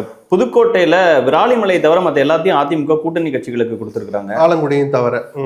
ஆலங்குடி அந்த அந்த விஷயத்தை எப்படி பார்க்க வேண்டியிருக்கு. அப்புறம் நீலகிரியில தனபால் அவர்களுக்கு சீட் இல்லைங்கிறது சமூக வலைதளங்கள்ல பெரிதும் பேசப்பட்ட ஒரு அது ரொம்ப ரொம்ப ஒரு தவறான ஒரு செய்கை. எடப்பாடி பண்ணின துரோகம். ஆனா நான் பொதுவாக கடவுள் நம்பிக்கை உள்ளவன். ஜெயலலிதாவின் ஆன்மா வேலை செஞ்சிருக்குன்னு தான் நான் எடுத்துக்கிட்டேன். ஃபர்ஸ்ட் பார்வை நான் அப்படிதான் பார்த்தேன். ஜெயலலிதா 2016 தேர்தல் பிரச்சார காலத்தை எடுத்துட்டு 4 ஊர்ல தான் பேசினார். ஹெலிகாப்டர்ல போய் இறங்கினார். அந்த மேடைக்கிட்டேயே அந்த கார் பேரு காலை எடுத்து கீழே வச்சாலும் மேடை தான் வர்ற மாதிரி எல்லாம். ஏன்னா அவரால் ஏற முடியல, நடக்க முடியல. அந்த சூழல்ல ஒரு மேடைக்கு 30 பேர் 40 பேரை நிக்க வச்சு 4 ஊர்ல பிரச்சாரம் பண்ற அளவுக்கு உடல்நிலை நலிந்த நிலையில் பிரச்சாரம் செய்து வெற்றி பெற்ற 18 பேர் 19 பேரை தன் கையெழுத்தால் பதவி நீக்கம் செய்தவர் தனபால். 1000 அரசியல் இருக்கட்டும். அதுல ஜெயலலிதாவின் ஆன்மா கொடுத்த தண்டனை தான் நான் முதல்ல பார்ப்பேன். இன்னைக்கு நான் அப்படிதான் பார்ப்பேன். நான் அப்படிதான் சார் பாக்குறேன். இன்னைக்கு எங்க சார் அந்த தொகுதியை கொடுக்குறாரு எடப்பாடி செய்த 2வது துரோகம்னு சொல்லுவேன். கொடுத்த தண்டனைன்னா அப்ப அவரோட இது ஒரு பார்வை. ஆனால் அன்னைக்கு அந்த அதிமுக ஆட்சி எடப்பாடி ஆட்சியை காப்பாற்றுவதற்காக அவ்வளவு விசுவாசம் காமிச்ச தனபால இடது கையில தூக்கி வெளியே போட்டார் எடப்பாடி. அதிமுகவின் கோட்டை சார் அவினாசி. யாருக்காக கொடுக்குறீங்க? எல்முருகனுக்காக கொடுக்குறீங்க. பதவி இல்லாமல் தெருவில் நிக்கிறாரா? முன்னாடி போற போது உச்சபட்ச பதவி தமிழ்நாட்டு அரசியல கம்பேர் பண்ற போது எம்ஓஎஸ்ங்கிறதே பெரிய பதவி. அந்த பதவியில் இருக்கிற முருகனுக்கு கொண்டு அந்த தொகுதியை தூக்கி கொடுக்குறீங்க. துரோகம் இல்லையா சார் இது? இது 2வது பார்வை. துரோகம் கிடையாது. 77 எம்எல்ஏவா இருக்காரு. இப்ப நீங்க அதை காமிச்சுக்கிட்டு இவர் கொடுத்தாரு, மற்ற எல்லாரும் எப்படி நிறுத்திருக்கிறாரா சொல்லுங்க? மற்றவங்களுக்கு நிறுத்திட்டேன், அவங்களே நிறுத்திட்டேன். அவினாசி அதிமுக பண்ண தனபாலுக்கு கொடுங்கன்னு சொல்லல. அதிமுக இருந்து கைதிக்கு தூக்கி கொடுக்குறீங்களே, அது தனபால் அவர்களின் மகன் டிவிக்கு ஜாயின் பண்ணிட்டாரு. சரி சார், அந்த குடும்பத்தவர் அண்ணாதுங்களவர் யாருமே இல்லையா சார்? சார் 26 வயசு திமுக ஒட்டுமொத்த பட்டியல்ல இளம் வேட்பாளர். அதே அவினாசியில ஊசி போட்டுட்டு இருக்க டாக்டர் வேட்பாளர் இருக்கிறாங்க சார் திமுக. அதிமுக ஆளே இல்லையா? கூட்டணினா ஜெயிக்க முடியாத தொகுதி எல்லாம் கொடுப்பீங்க. அவினாசி அதிமுக கோட்டையா இருக்கட்டும், ஒரு தொகுதி பாஜக ஜெயிச்சுட்டு போட்டோம் இருக்கட்டுமே. கூட்டணிக்கு நல்ல மனுஷனை பாராட்டி கை தட்டிடுவோம். அதாவது கூட்டணிக்கு கொடுக்கறது எல்லாமே யாருக்காக கொடுக்குறீங்க? காங்கிரஸ்க்கு 5 இடம் கொடுத்திருக்காங்க. எவ்வளவு வாரி வழங்கி இருக்கிறாரு அந்த தொகுதிகள் எப்படின்னு அது ஒரு பெரிய இது வருது. ஆமா, அன்பழகன் அவர்களை எதிர்த்து, முத்துசாமி அவர்களை எதிர்த்து, சக்கரபாணி அவர்களை எதிர்த்து அந்த தொகுதிகள் எல்லாம் தமிழ் மாநில காங்கிரஸ்க்கு வாய்ப்பு. அப்ப அந்த பெருந்தன்மை தமிழ் மாநில காங்கிரஸ் காமிக்கல, பாஜகவுக்கு ஏன் காமிக்கணுங்கிற கேள்வி தானே அது. அது லட்சுமண பாணியில சொன்னா மூப்பன பாசனம் அதான் அவர் பண்ண கொடுமை இருக்க, அதோட பாவம். அந்த 5 தோக்க போகுதுன்னா அது பாவம். நான் தோக்குமா ஜெயிக்குமா இல்ல, தோக்கக்கூடிய தொகுதிகளை எடப்பாடி தள்ளி விட்டார் ராசனுக்குன்னு சொல்றோம்ல. 5 காலி அப்படின்னு சொல்றோம்ல. அது என்ன பண்ணுவோம்? நீங்க ஒரு காங்கிரஸ் பாரம்பரியத்தில் இருந்த ஒரு மனிதர் பாஜக போய் நின்றுட்டு சின்னத்தை வாங்கிக்கிட்டு அதுக்கு விளக்கம் கொடுத்துக்கிட்டு எவ்வளவு பெரிய கொடுமை வாசன் பண்றது. இந்த சொத்து சுகம், இந்த மதிப்பு மரியாதை, நீங்க உங்களுடைய சொத்து 5000 6000 வேலியா இருக்கலாம். ஆனால் உங்களுக்கு இன்னைக்கு வரைக்கும் அந்த கடந்த ரெட்டல் இல்லைன்னவங்களாம் இந்த தாமரையில் நிற்கிறாங்க. அதான் சொல்றேன், பிஜேபி அழுத்தம் ஒரு காரணம். இந்த வாசனை எம்பி ஆக்கி கொடுத்தாங்க, அதுக்கு நன்றி கடனா கூட சொல்லிருக்கலாம். ஏன்னா தொகுதியும் வீக்கு, சின்னமும் நீங்க தாமரை. இன்னைக்கும் தமிழ்நாட்டுல பிஜேபி எதிர்ப்புணர்வு மேலோங்கி இருக்கு சார். இந்த யதார்த்த கூட புரியல. வாசன் அரசியல்வாதியா இருந்து என்ன பிரயோஜனம்? அதே அமித்ஷாட்ட போய் காலில் விழுந்து, தலைவரே நீங்க எனக்கு எல்லாம் பண்ணீங்க, நன்றி, ஆனா ரிட்டல் நின்னா அதுக்கு ஒரு மரியாதை இருக்கு. ஜெயிச்சுட்டு நீங்க சொல்றதை நான் கேட்கிறேன்னு சொல்றதுக்கு எவ்வளவு சார் ஆயிருக்கும்? அதைத்தான் இவர் துரோகம்னு சொல்றாரு. ஐஜேகேவும் ஜெகன்மூர்த்தி அவர்களும் ரெட்டல நிக்கிறாங்க. சரி, ஒரு கட்சி எந்த சின்னத்தில் நிக்கிற அவங்க உரிமை. நாம யதார்த்தத்தை பேசுறோம். தாம்பரம் நின்னா நல்லதா, ரெட்டல நின்னா நல்லதா? ரெட்டல நின்னாதான் சார் கிராமப்புறங்கள் நல்லது. நான் ஆரம்பத்துல சொன்னார்ல, சின்னம் பேசும்னு. நீங்க அறிமுகம் இல்லாத ஒரு நபரை கூட ஒரு கட்சி ஜெயிக்க வைக்குதுன்னா சின்னதோட பிளஸ் இருக்கு. இப்போ ஐஜேகே சொன்னீங்க 2 தொகுதி, பல்லாவரம் அண்ட் ஏசி சண்முகம், புதிய கட்சி. புதிய நீதி கட்சி உலகமாக கொடுமை, அது பேசக்கூடாது. அந்த கொடுமை பிடிஆர் அவர்களுக்கு அதாங்க அவரு அழகா தினமலர்ல ஒண்ணு போட்டான். எனக்கே ஒன்றும் புரியல. ஒரு பக்கம் தாய் வீட்டுல இருந்து ஒரு சீதனம், புகுந்த வீட்டுல இருந்து ஒரு சீதனம், இந்த பக்கம் தாமரை, இந்த பக்கம் ரெட்டலை. அதாவது கூட்டணி கட்சியில இடம் ஒதுக்குறது ஒரு நெருக்கடியா இருக்கும். ஆனா அந்த கொடுமை இருக்குல்ல, புதிய நீதி கட்சிக்கு மதுரையில் ஏதோ ஓட் பேஸ் இருக்கா, மதுரை மத்திய தொகுதி, மதுரை மத்திய தொகுதியில் சரி நிறுத்தி, நீங்கள் சீட்டு வாங்கி தொலைச்சிட்டீங்க. அங்கே என்ன பண்ணோம், கையில் காலில் விழுந்து, ஐயா எனக்கு இந்த ஊர்ல 6 பேர் கூட தெரியாது. 6 பேர் தெரியாத இடத்துல யாரை இப்ப நிறுத்துறது? நன்னிலம்ல எஸ்டிபிஐக்கு கொடுக்கறது என்ன அடிப்படையிலன்னு கேள்வி வரும்ல. இல்ல அதாவது நான் புதுநீதி கட்சி பத்தி பேசுறேன். இல்ல, அதுவே மத அடையாளம் தான், இது சாதி அடையாளம் தான். அவங்க சார்ந்த சமுதாயம் மத்தியில் இருக்கிறாங்க. பழனிவேல் தியாகராஜன் என்ன சமுதாயமோ அந்த சமுதாயத்து வாக்குகள் வச்சு அவர் கட்சி நடத்திட்டு இருக்கிறாரு. கேசி சண்முகமும் பிள்ளைமாரும் முதலியாரும் ஒன்னாதான் இருப்பாங்கன்னு வச்சுக்கோங்க. அது ஒரு விஷயத்துல 2 ஒன்று தான் சம்பந்தமெல்லாம் பண்ணிக்கிறாங்க. அதை நம்பிதான் இவரும் போய் இறங்குறாரு. சரி, அதுக்கு யாரை இறக்குறீங்க? அரசியலில் ஆசைப்பட்டு பல கட்சி மாறி தனக்கு ஏதாவது ஒரு MP MLA கிடைக்காதுன்னு ஏங்குகிற குஷ்புக்கு கிடைக்கல. குஷ்பு வீட்டுக்கார கொண்டு போய் நிறுத்தி அங்க வேட்பாளர் வச்சா வேற கட்சியில இருக்காங்க சார். நான் என்ன சொல்லட்டுமா, உண்மையிலே சுந்தருக்கு ஒரு 25 கோடி ரூபாய் லாபம் வருகிற துறை சினிமா துறை. ரஜினி கமலை வச்சு படம் எடுத்த 25 கோடி வருமானம் உண்டா இல்லையா? இந்த இடத்துல 2.5 கோடி ரூபாய்க்கு செலவு கடனாளி ஆகி ரோட்ல நிக்க போறாரு. மதுரை விஜய் சொல்ற மாதிரி சொல்லணும்னா அதை தூக்கி போட்டு வராரு சார் அரசியலுக்கு. ஏங்க உங்களுக்கு அவருக்கு அரசியல் ஞானம், அரசியல் அனுபவம், சுந்தர்சிக்கு ஆர்வம் இருந்துச்சுன்னு கூட அவர் அதுதான் நமக்கு எல்லாமே இருக்கலாம். நம்ம மறுக்கல. என்ன காரணத்துக்காக அவருக்கு கொடுக்குறாங்க? இதுதான் சொல்லுது. கொடுமை வந்து ஏசி சண்முகம் பண்ணார்ல, முதல்ல கூட்டணிக்கு அந்த இடத்த ஒதுக்குன கூட்டத்தை நம்ம திட்டணும், அதுக்கடுத்து வாங்கின ஆளை திட்டணும், அதுக்கப்புறம் தான் நிற்கிற ஆளை திட்டணும். ரொம்ப கொடுமை இது. இந்த மாதிரியான அரசியல் வேலைகளை சர்க்கஸ் நடக்கும். ஆனால் கோமாளித்தனமாக நின்று மதுரை மத்தி பேசிட்டோம் சார். அப்படியே மற்ற தொகுதிகள், ஏன்னா கண்டிப்பா மதுரை வடக்கு தொகுதியை வந்து எங்களுக்கு கொடுக்கணும், தளபதி அவர்களின் தொகுதின்னு நினைக்கிறேன். வடக்கு தொகுதி எனக்கு கண்டிப்பா வேணும் காங்கிரஸுக்கு, அதை மட்டும் ஒண்ணு வாங்கியிருக்கேன் தான் நான் கார்கேட்ட கோரிக்கையே வச்சிருக்கேன் மாணிக்கம் தாகூர் சொன்னார். அது தளபதி அவர்களுக்கே போயிடுச்சு. திருப்பரங்குன்றம் முக்கியமான இடம், தமிழ்நாட்டு அரசியல்ல சில மாதங்களாக தொடர்ந்து பேசப்படுற ஒரு இடம். அது பாஜக ரொம்ப புஷ் பண்ணாங்க. ஆனா அந்த இடம் அதிமுக ராஜன் செல்லப்பா அவர்கள் நிக்கிறாங்க. அங்க வந்து ஒரு யங் கேண்டிடேட்டை டிஎம்கே நிப்பாட்டி இருக்கிறாங்க. இந்த விஷயங்களை நம்ம எப்படி பார்க்க வேண்டியிருக்கு? இன்னொன்னு மூர்த்தி அவர்கள் பேச்சுவார்த்தை நடக்கிறப்போ திருப்பரங்குன்றத்தில் நீங்க நிக்கிறீங்களான்னு கேட்டாங்களாம் காங்கிரஸை பார்த்து. அவங்க தெரிச்சு ஓடிட்டாங்க. ஏன்னா ராஜன் செல்லப்பா பணபலத்திலும் அடையாளத்திலும் சமூக ரீதியாக மிக வலுவான வேட்பாளர். வேல் யாத்திரை நடத்தி அறுபடை வீட்டுல ஒரு இடம் கூட ஜெயிக்கல சொன்னேன். ஜெயிச்ச ஒரு இடம் அந்த திருப்பரங்குன்றம் தான். அதிமுக வேட்பாளர். காரணங்கள், கடைசி காரணம் தான் பிஜேபி. வேல் யாத்திரையெல்லாம் நீ கடைசியில் வைக்கணும். இரட்டை இலை, ராஜன் செல்லப்பா மதுரை மேயராக இருந்தவர், அந்த பகுதியை உள்ளடக்கி பல பகுதிகளுக்கு பணபலம் மிக்கவர்னு பல காரணங்கள் அதுல இருந்தது. அவ்வளவு பலமான ஒரு வேட்பாளருக்கு காங்கிரஸ் நிக்கிறான்னு தெரிஞ்சு ஓடியாண்டாங்க. அந்த அளவுக்கு அவங்க தள்ளி விடணும் தான் நினைச்சு பார்த்தாங்க. பிஜேபி கெஞ்சினாங்க, காங்கிரஸ் தெரிச்சு ஓடுனாங்க. அந்த மாதிரி ஒரு சுவாரஸ்யமான தொகுதி. இந்த அம்மாவுக்கு தான் கொடுக்க போறாங்கன்னு தெரிஞ்சுதான் சமூக வலைதளங்கள அந்த குடும்பத்துக்கு எதிராகவே சில விமர்சனங்கள்லாம் கிளற விட்டு பார்த்தாங்க. அதையெல்லாம் தாண்டி தெற்கன்னு சொல்றதுனால சொல்றேன். இன்னும் திமுக கவனிக்க வேண்டிய ஒரு செய்தி, ஒன்றுபட்ட திருநெல்வேலி மாவட்டம் இருக்குல்ல, திருநெல்வேலியும் தென்காசியும் இணைந்து முக்குளத்தூர் ஒரு கேண்டிடேட் கூட இல்லை திமுகல. கடந்த 5 ஆண்டு கால அரசியல்ல அப்பப்போ விமர்சனமா அது வரும். தேவமாற இவங்க ஒழிக்கிறாங்க, முக்கியத்துவம் தடமாட்டுறாங்க, இன்னொரு சமுதாயம் ஏறி மிதிக்குது, அதை அவங்க வேடிக்கை பார்க்குறாங்க. இந்த குரல்கள் தொடர்ந்து ஒழிச்ச போது அதுக்கு ஒரு முற்றுப்புள்ளி வைக்கிற மாதிரி அல்லது ஒரு ஆறுதல் சொல்ற மாதிரி ஒருத்தரையாவது நிறுத்திருக்கணும்னு பார்த்தா வாய்ப்பிருந்தும் நிறுத்தலைங்கிற ஒரு குமுறல் அந்த ஒன்றுபட்ட திருநெல்வேலியில் இருக்கிற குறிப்பாக மறவர் சமுதாயத்திற்கு, முக்குளத்தூர் சமுதாயத்துக்கு இருக்கு. அதை கொஞ்சம் ஈடுகட்டுற மாதிரி கடையநல்லூரை மதிமுக கொடுத்து அவர் அந்த சமுதாயத்தை சேர்ந்து நிறுத்துறாரு. ஏன்னா வேற வழி இல்லை. திமுக இதை கொஞ்சம் கவனிக்க தவறிடுச்சோ அது. அப்போ அதுக்கு மாவட்டத்திலேன்னு பாக்குறாங்களா? ஏன்னா அங்க ஒரு ஒன்றுபட்ட மாவட்டத்துல திமுக வேட்பாளர்களே கிடையாது. முக்குளத்தூர்ல ஒன்றுபட்ட திருநெல்வேலி மாவட்டத்துல அவங்க நம்புறது OPS சசிகலாவையும். ஏன்னா OPS திமுகவுக்கு சாதகமா பிரச்சாரம் பண்ண போறார், சசிகலா அங்கே வேட்பாளர்களை நிறுத்த போகிறார். அதாவது அதிருப்தியில் இருக்கிற வாக்குகள் நமக்கு வராட்டாலும் பரவாயில்ல, அதிமுகவுக்கு போகாமல் போற வேலையை சசிகலா பார்த்து கொள்வார்னு திமுக நம்புது. என்ன பண்றாங்கன்னு பார்ப்போம். சமூக நீதியில ஒரு பெரிய கொள்கையுடைய கட்சி திமுக. இந்த மாதிரி வந்து இந்த ஜாதிக்கு இந்த தொகுதி ஒதுக்கணும் அப்படிலாம் கேட்டா சரியா வருமானது ஒரு இன்னொரு பார்வை. 164 தொகுதியில நீங்க அப்படிதான் பார்க்காம போட்டீங்க. இன்னொரு பார்வை இருக்கு. அதே ஊர்ல முக்கியமான விஷயத்தை விட்டார். இப்ப நீங்க நெல்லையில தென்காசியில இந்த மாதிரி சமூகத்துக்கு இடம் வேண்டும், இந்த கோஷம் குரல் ஓகே.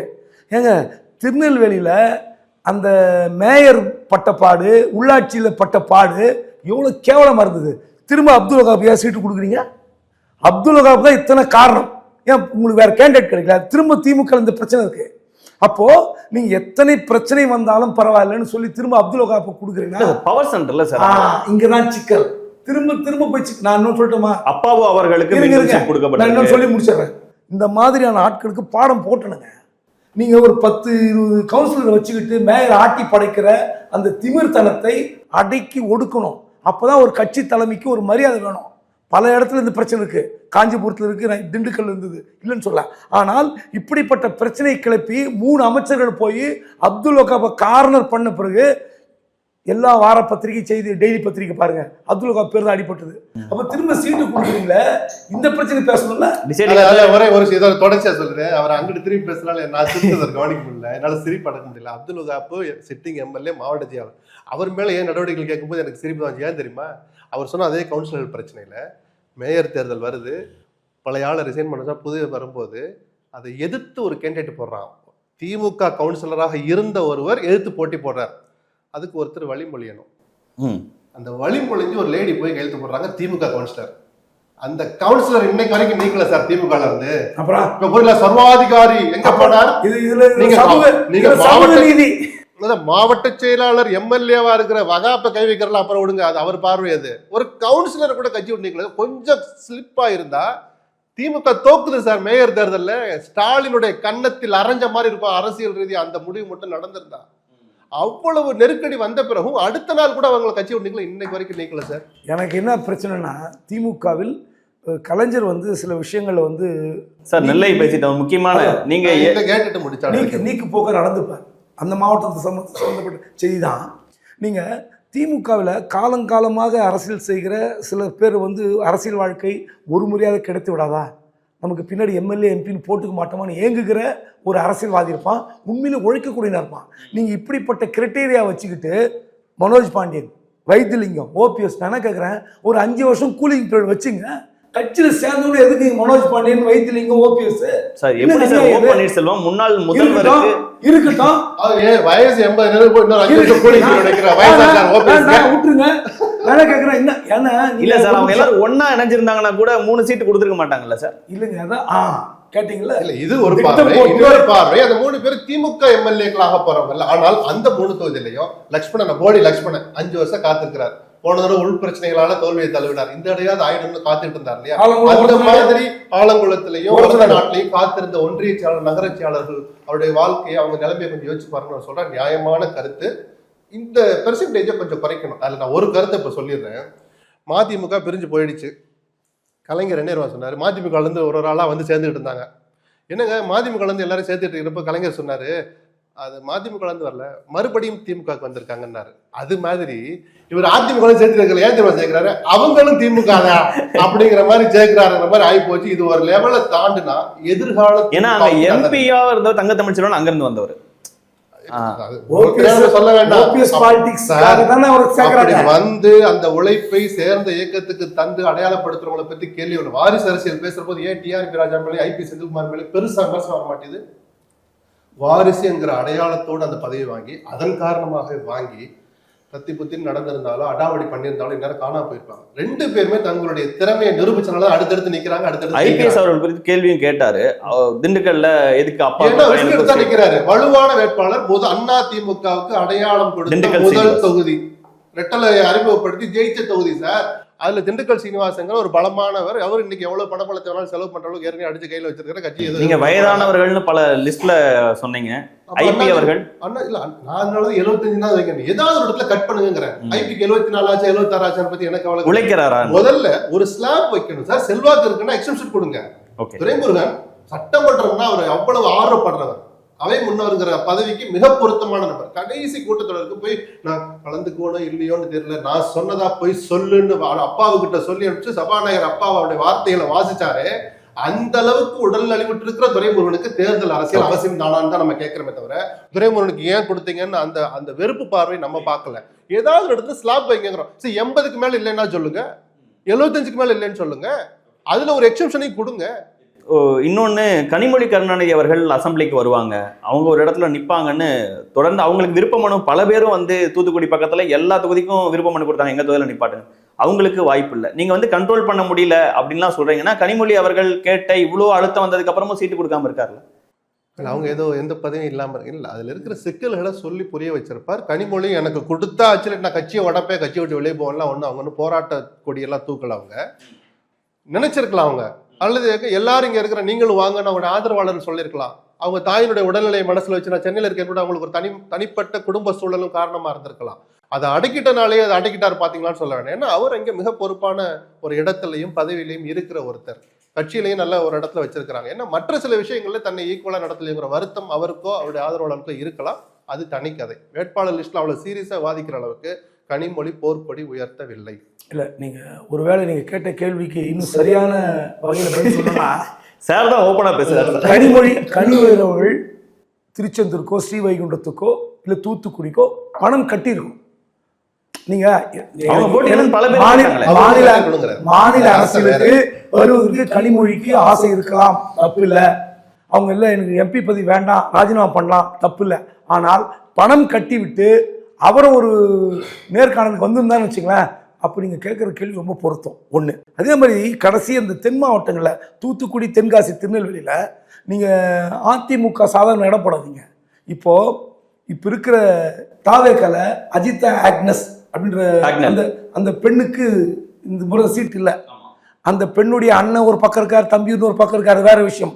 ஆனால் அனிதா ராதாகிருஷ்ணன் திருச்செந்தூரில் போட்டியிட மாட்டேன் அப்படின்னு சொன்ன போது வற்புறுத்தி திமுக நிறுத்தி இருக்குது. அவருக்கு உடல்நிலை சரியில்லை. அப்போ திரும்ப வந்து அவர் வற்புறுத்தி நிறுத்தி வச்சிருக்காங்க. ஆனால் அங்க சண்முகநாதன், சீதா செல்லப்பாண்டியன், இதுல யாரோ ஒருத்தர் சீட்டு வேண்டாங்க. சீதா செல்லப்பாண்டியன் தான் பண்ணாரு, நான் தாவேக்காக்கு போய் நீ சீட்டு வாங்கி நிற்பண்ணார். அதிமுக கூப்பிட்டு சீட்டு கொடுத்துச்சு.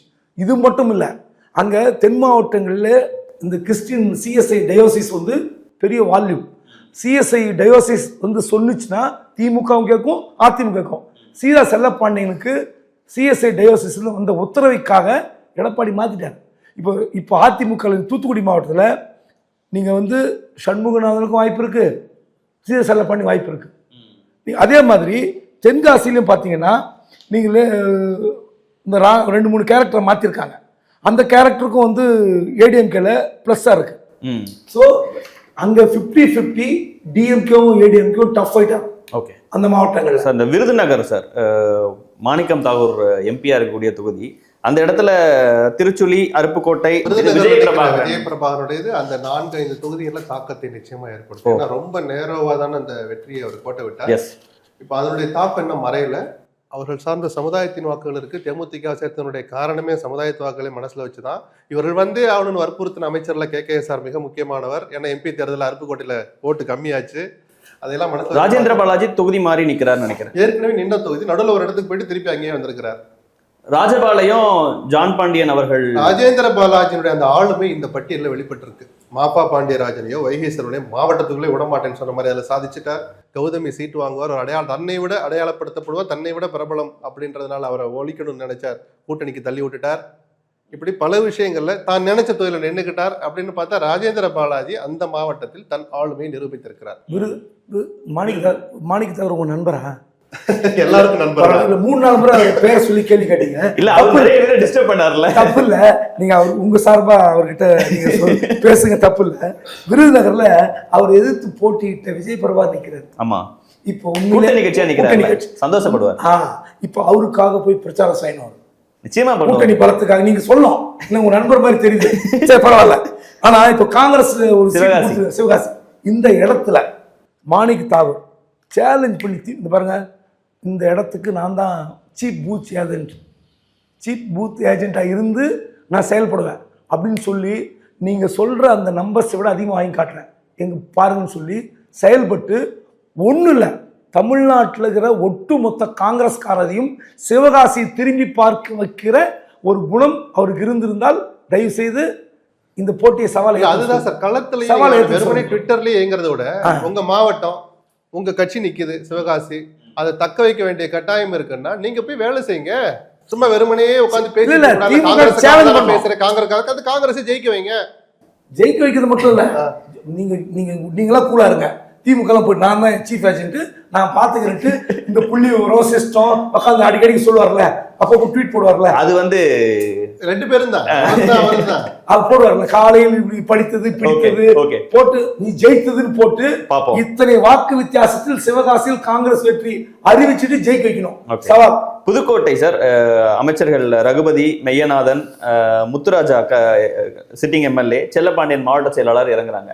அங்க விராலிமலை விஜயபாஸ்கர் டஃப் ஃபைட் கொடுப்பாங்க. மற்ற அதிமுகல இருந்து டஃப் ஃபைட் இருக்குமா கூட்டணி கட்சிகள்ல இருந்து, அதை எப்படி பாக்குறீங்க? 3 தொகுதி பிஜேபி போட்டி எடுக்கிற மாவட்டம், அந்த மாவட்டத்துல 3 கொடுத்துருக்காங்க எனக்கு தெரிஞ்சுன்னு நினைக்கிறேன். அது என்ன காரணம் சார்? விஜயபாஸ்கருடைய சாமர்த்தியமான அரசியலா இருக்கலாம், அல்லது கொஞ்சம் கஷ்டமா இருக்குன்னு நினைச்சு தள்ளி விட்டுருக்கலாம். கூட்டணிக்கு ஒரு சில இடங்களை ஒதுக்குனாலே அது அடிப்படை காரணம் அதான. நீங்க தான் அட்வான்சஸ் பாக்குறீங்களா சார் அதுல? புதுக்கோட்டை விஷயங்கள்ல நான் 2 சிட்டிங் மினிஸ்டர், அப்புறம் செல்லப்பாண்டியன், முத்துராஜா, இந்த பக்கம் விஜயபாஸ்கர் மட்டும் தான் எதிர்த்து நிற்கிறாரு. இதுல என்ன ஒரு பிரச்சனைனா, நேற்று வந்து விஜயபாஸ்கர் வந்து கட்சி தலைவர் வந்து பார்த்து பேசியிருக்காரு, எடப்பாடி பார்த்து பேசியிருக்காரு. அது ஏதோ ஒரு அண்ணாமலைக்கு ஒரு சீட்டு எப்படியாவது வாங்கி கொடுக்கணும்னு சொல்லி டெல்லி மேலிடம் அழுத்தம் கொடுக்குதான்னு தெரியல. தொகுதி மாறுவதற்கு வாய்ப்பு இருக்கிறது. எப்படி அண்ணாமலைக்கு ஒரு சீட்டு கொடுத்துடலாம் எங்கேயாவது ஒரு இடத்துல. எடப்பாடி அவர் வந்து என்னன்னா, உங்களுக்கு சீட்டு கோவை வடக்கு கொடுத்தாச்சு, திருப்பூர் தெற்கு கொடுத்தாச்சு, மொடக்குறிச்சி கொடுத்தாச்சு, ஏன் அங்கெல்லாம் அண்ணாமலை நிற்க மாட்டாருன்னு கூட கேட்டிருக்காரு. அண்ணாமலைக்கு வந்து பெட்ராமாஸ் லைட்டே தான் வேணுமா அப்படின்ற மாதிரி கவுண்டம்பாளையம், சூலூர், சிங்காநல்லூரே தான் வேணுமான்னு கேட்டிருக்காரு. ஏன் சொந்த தொகுதி அரவக்குறிச்சியில் திருப்பி நிற்க வேண்டியதானே சார்? இப்போ செந்தில் பாலாஜி கூட நிக்கல. ஓகே, இன்னொன்று கொங்கு பற்றி தனியாக பேசணும் சார். டெல்டா, தஞ்சாவூர், திருவாரூர், நாகப்பட்டினம், மயிலாடுதுறை, இந்த இடங்கள் பற்றி சார் ஒரு ஓவரால் வியூ. காளியம்மாள் வேட்பாளர் பட்டியல் இல்லாத எனக்கு ஒரு ஆச்சரியமா இருக்கு. ஏன்னா அதை எடப்பாடி மிஸ் பண்ணிட்டாரோன்னு தோணுது. இல்ல தமிழ்நாடு முழுக்க போய் பிரச்சாரம் பண்ணுமான்னு சொன்னாரான்னு எனக்கு தெரியல. இப்பதானே இணைஞ்சாங்கன்னு அதிமுக பொறுப்புல இருந்தவங்க இளம்பெண்கள் பாசறையில மாவட்ட துணை செயலருங்க. நாம் தமிழர்ல அவங்க சேர்றதுக்கு முன்னாடி அதிமுக அடையாளத்துலதான் அவர் வெளி உலகத்துக்கு வராரு. அது ஒண்ணு இல்லையா, நேத்து நைட்டு சேர்ந்து இன்னைக்கு விஜய் கட்சியில வேட்பாளர் ஆகலையே, வாயை கிட்டாதீங்க, அதெல்லாம் இல்ல. அவங்களால சேர்ந்து ஒரு 2 வாரம் ஆட்சி வச்சுப்பாங்க. நேத்து நைட்டு சேர்ந்து இன்னைக்கு அப்படிங்கிறாரு, ஊதுறாரு. அடுத்து அவர் சொல்லுவாங்க டிவிகே பத்தி ஒரு காமெடி பதிவு பண்ணோம். இல்ல சார், நம்ம இன்னொன்னு கேட்க வேண்டியதுதான். நீங்க சென்னை பத்தி பேசும்போது டிவிகே பத்தி பேசுனீங்க, திருச்சி பத்தி பேசும்போது டிவிகே பத்தி பேசுனீங்க, அப்புறம் நம்ம கிட்டத்தட்ட எல்லா மாவட்டமும் பேசுறோம், டிவிகே பத்தி பேசவே மாட்டீங்க. 2 நாளைக்கு முன்னாடி சேர்ந்த செல்வம் காங்கிரஸ் இருந்து போயிருக்காரு, அவரு டி செல்வம். ஆமா, அப்ப 4 நாளைக்கு முன்னாடி சேர்ந்த ரஞ்சித் குமார் காஞ்சிபுரத்துக்கு சீட்டா. இப்படி இன்னைக்கு காலையில் சேர்ந்த தூசி மோகன், அப்புறம் வந்து RS முருகன் நெல்லை. இப்படி அதாவது வந்து இன்னைக்கு ஒரு செம்ம காமெடி பண்ணார். இன்னொரு காமெடி, 2 முனை போட்டி சொன்ன மாதிரி நெஞ்சில் கையை வச்சுக்கிட்டு நாங்கள் ஊழல் செய்ய மாட்டோம், ஒரு ரூபாய் கூட எடுக்க மாட்டோம். அதாவது ஒரு பக்கத்தில் யாரை வச்சுக்கிங்க நான் சொல்ல விரும்பல, நீங்களே சொல்லுங்க. நீங்களும் பத்திரிகையாளர் தானே, சும்மா சொல்லுங்க, ஏன் பயப்படுறீங்க? எல்லா ஃபார்மர் எக்ஸ் மினிஸ்டர்ஸ் ஜாயின் பண்ணவங்களே வச்சுக்கிட்டு செங்கோட்டையன் ஜெயிலுக்கு போனார் ஊழல் கேஸ்ல. ஜெயலலிதா ஆட்சியில் இருக்கும்போது வழக்கில் விடுதலையானவர்கள் ஒரு முறை நீக்கப்பட்டார். ஆதவ் அர்ஜுன், அவர் மேல இடி கேஸ் இருக்கு, இடி வழக்கு இருக்கு. அவருக்கு என்ன ஏது பணம் எப்படி சம்பாரிச்சாருன்னு என்னைக்கா கேட்டுப்பாரா? சரி, இந்த கட்சி ஒன்றும் வேண்டாம், இன்னைக்கு சாயங்காலம் பார்ப்போமே எத்தனை ஊர்ல விஜய் குடும்பாவி, புஷி ஆனந்த் குடும்பாவி இருக்கிறாங்கன்னு. ஏமாந்து இருப்பாங்கல்ல. அதனால டிவி முன்னாடி எல்லா டிவியும் நம்மளை காட்டுறாங்க அப்படின்னு பார்த்து இந்த மாதிரி நெஞ்சில கை வச்சுக்கிட்டு இப்படில கை வச்சுக்கிட்டு பாவமா இருக்கு. சினிமா மாதிரியே டைலாக் பேசி இந்த காலத்துல ஓட்ட வேணாம். ஓகே, நம்ம வேட்பாளர் லிஸ்ட் பேசும்போது, கூட்டணிக்கு ஒதுக்கின தொகுதிகள் பத்தி பேசும்போது நம்ம குறிப்பிட்டு பேச வேண்டிய இன்னொரு பெயர் ஏவா வேலு. அவரை பத்தி, அவர் இந்த வேட்பாளர் லிஸ்ட்டுக்குள்ள எந்த அளவுக்கு இன்ஃப்ளூயன்ஸ் பண்ணியிருக்காருங்கிற விஷயங்கள் பத்தி. அதாவது தமிழ்நாட்டில் எந்த மண்டல பொறுப்பாளர்களுக்கும் இல்லாத செல்வாக்கு, முதல் செல்வாக்கு ஏவா வேலு. 2வது செந்தில் பாலாஜி. அதாவது ஒரு பெரிய சவாலான பணியை செய்தவர் செந்தில் பாலாஜி. அவர் சொன்னார், அவர் கொடுத்த சீட்லாம் கூட ஓகே பண்ணிட்டாரு. ஆனால் அதை விட பெரிய சவால் ஏவா வேலு. ஏவா வேலு எல்லாத்தையும் முடிச்சிட்டார். ஒன்றும் வேண்டாம், சென்னையில் இருக்கிற பல்லாவரம் தொகுதி, இந்த தொகுதியை வந்து தேமுதிக கேட்கவே இல்லை. ஆனால் ரிஷிவந்தியும் கேட்குறாங்க. ரிஷிவந்தியத்துக்கு ஏவாவேலுக்கு பிடித்தமான ஒரு வேட்பாளர் வசந்தம் கார்த்திகேயன். அவரை வந்து பலி கொடுப்பதுன்னா அவரை காலி பண்ணுறதுக்காக சொல்கிறேன், சீட்டு விட்டு நகற்றுவதற்காக சொல்வதற்கு வார்த்தை. அவரை ஐயோ ரிஷிவந்தியும் திமுக தலைவர் கோச்சுப்பாரு யார சுதீஷ் கிட்ட. பல்லாவரம் வேட்பாளர் பேரே கருணாநிதி. ஆமா, எம்எல்ஏ பெரிய என்ன பண்ணிட்டாருன்னா, அவர் சொல்றாரு பாருங்க, இல்லை சார் நாங்கள் கேட்குறோம், எங்களுக்கு ரிஷி வந்து ரொம்ப முக்கியம், நல்லா இருக்கும், ஏன்னா 2வது முறை போட்டிட்டு ஜெயித்த தொகுதிங்க எல்லாம் சொல்லலாம். பாருங்க, நான் ஒன்னே ஒன்று சொல்றேன், அது கேட்டால் தலைவர் கூச்சிப்பார். பல்லாவரம் ரெடிட்டு இது சொல்லி பேச்சு பக்கத்துல இருந்து இது முடிஞ்ச உடனே இங்கே வராங்க. பல்லாவரம் கேட்குறாருன்னு இவர் வந்து முதல்ல சிஎம் ஒத்துக்கல. ஆக்சுவலி வந்து 2-3 விஷயங்களுக்காக சிஎம் ஒத்துக்கல. இல்லைங்க, பல்லாவரம் எதுக்கு விசிகாவும் கொஞ்சம் ட்ரை பண்ண தொகுதின்னு நினைக்கிறேன். இல்லை, காங்கிரஸ் கேட்டாங்க, தாம்பரம் அல்லது பல்லாவரத்தை காங்கிரஸ் கேட்டாங்க. உடனே என்ன பண்ணிட்டாருன்னா, கூட்டணிக்கே இல்லைன்னு சொல்லிட்டுமே அப்படி சொல்லணும். இல்லை அவங்க வந்து பல்லாவரம் கேட்குறாங்கன்னு சொல்லிட்டு துரைமுருகனும் டிஆர் பாலும் கொதித்து விட்டார்கள். சென்னையுடைய நுழைவாயில் பல்லாவரம், ஏர்போர்ட் இருப்பது பல்லாவரம், நம்ம தலைவர்கள் போவோம் வருவோம், அந்த கூட்டத்தை கூட்டுற கெப்பாசிட்டி அந்த தொகுதி எம்எல்ஏக்கு வேணும், அந்த தொகுதி விடக்கூடாதியா புடியான்ட்டாங்க. என்ன சொன்னாலும் இவர் இல்லை. வழக்கம் போல் டிஆர் பாலு ஆங்கிலத்திலாம் பேசினார்ல, அவர் ஏதோ ஆங்கிலத்தில் என்னை பாராட்டுகிறாருன்னு சொல்லி போய் ஒன்று திட்டுறாரியா, ஐயோ அவர் என்னை பாராட்டினார் சார், சும்மா போய் சார் அவங்க பல்லாவரத்தை கொடுத்தாங்க. அதாவது அந்த அளவுக்கு ஏவாவேலு செல்வாக்கு கொடி கட்டி பறந்தது, மறுக்கவே முடியாது. இதில் சில இடத்துல வேலூரில் அப்படி பார்த்தீங்கன்னா அணைக்கட்டு நந்தகுமார் அவர் சில தொகுதிகளை வைத்து காய் நகர்த்தி கொண்டிருந்தார். ஏவாவேலு முழுசாக நம்பினார். அவருக்கும் பார்த்தீங்கன்னா செக் வச்சு இல்லை அவர் சொன்ன ஆளை காலி பண்ணுங்கன்னார். அணைக்கட்டு அவருக்கு சீட் இருக்கு இல்லை, வேற சில விஷயங்களுக்காக.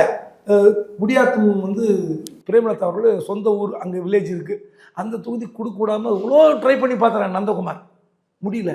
திரும்ப வந்து என்னண்ணே கடைசி இப்படி பண்ணிட்டீங்கன்னு, ஏப்பா அந்த அம்மாவோட பிறந்த ஊர் அது கொடுக்காம நீ இல்லைண்ணே வேறு ஏதோ ஊர் பண்ணுங்க அப்படின்னார்.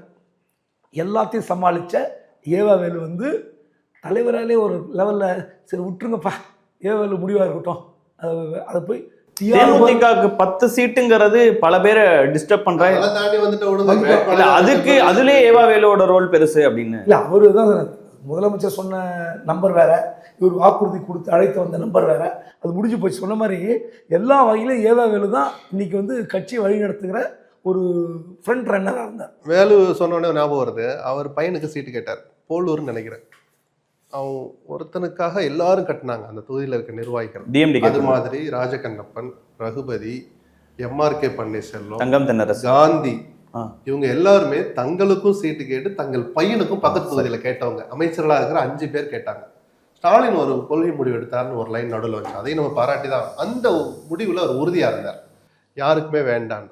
இப்போ காந்தி கொடுத்தாங்க, காந்திக்கு கொடுக்கல ஒரு பையனை கொடுத்தாங்க, அதில் ஒன்றும் தப்பு கிடையாது. 2 அப்பாவுக்கும் கொடுத்து பையனும் கொடுத்துக்கிற நாம இந்த தேர்தலில் அந்த ஸ்டாண்ட் எடுக்கணும்ல, வேலும் அதற்கு தப்பவில்லை, அதில் கொஞ்சம் உறுதியாக இருந்தாங்க.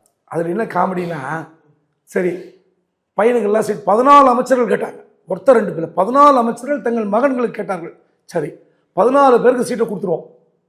அந்த பேச்சுவார்த்தையில் யார் இருந்தாலும் உங்களுக்கு யார் இருந்தாலும் தெரியும் உங்களுக்கு. 14 பேருக்கு சீட்டு கொடுத்துடலாமான்ட்டு. ஆனால் உங்கள் தொகுதி தான் இல்லை மகன்களுக்கு கொடுக்குறோம். ஆனால் எந்த மகனுக்கும் அமைச்சர் பதவி கிடையாது, சீட்டா அமைச்சர் பொறுப்பு. யாரோ ஒருத்தர் கொடுக்குறோம். 14 பேர்ல உங்களுக்கா மகனுக்கால் முடிவு பண்ணுங்க.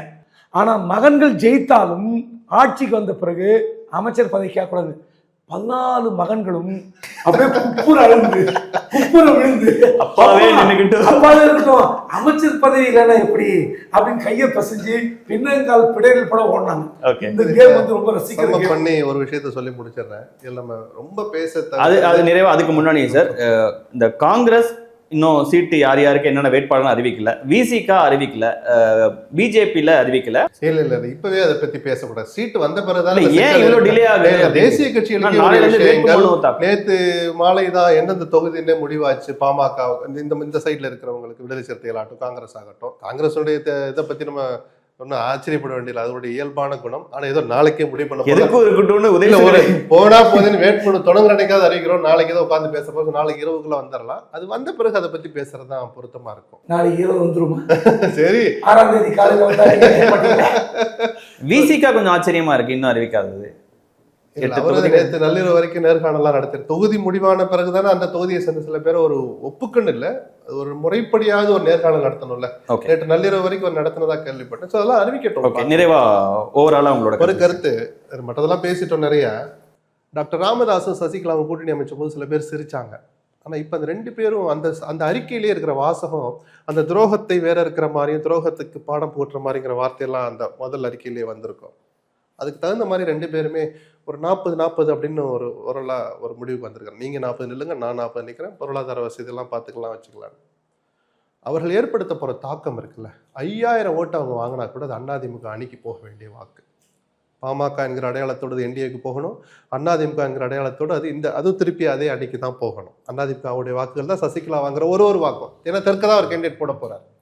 அது திமுகவுக்கு நிச்சயமாக அது பலத்தை தரும். ஏன்னா அது விஜய்க்கு தரும்னு சொல்ல மாட்டேன். திமுக என்ன இந்த எதிர்ப்பு வாக்குகள் ஒரு இடத்துல போய் அங்கிட்டு தனியா பிரியுதுன்னா அது ஆளுகிற கட்சிக்கு ஒரு பிளஸ் தான் இருக்கும். இதுல சசிகலா எந்த அளவுக்கு உறுதியா இருக்கிறாருன்னா, பாடம் புகட்டணுங்கிறதுல எடப்பாடி தொகுதியில் எடப்பாடி பழனிசாமியை எதிர்த்து டாக்டர் ராமதாஸின் மகள் ஸ்ரீகாந்தியை நிறுத்துங்க, செலவுகளை நான் பார்த்து கொள்கிறேன்னு சொல்கிற அளவுக்கு இந்த தேர்தலில் தன்னுடைய நோக்கம் என்னங்கிறத அவர் தெளிவுபடுத்தி இருக்கிறார்.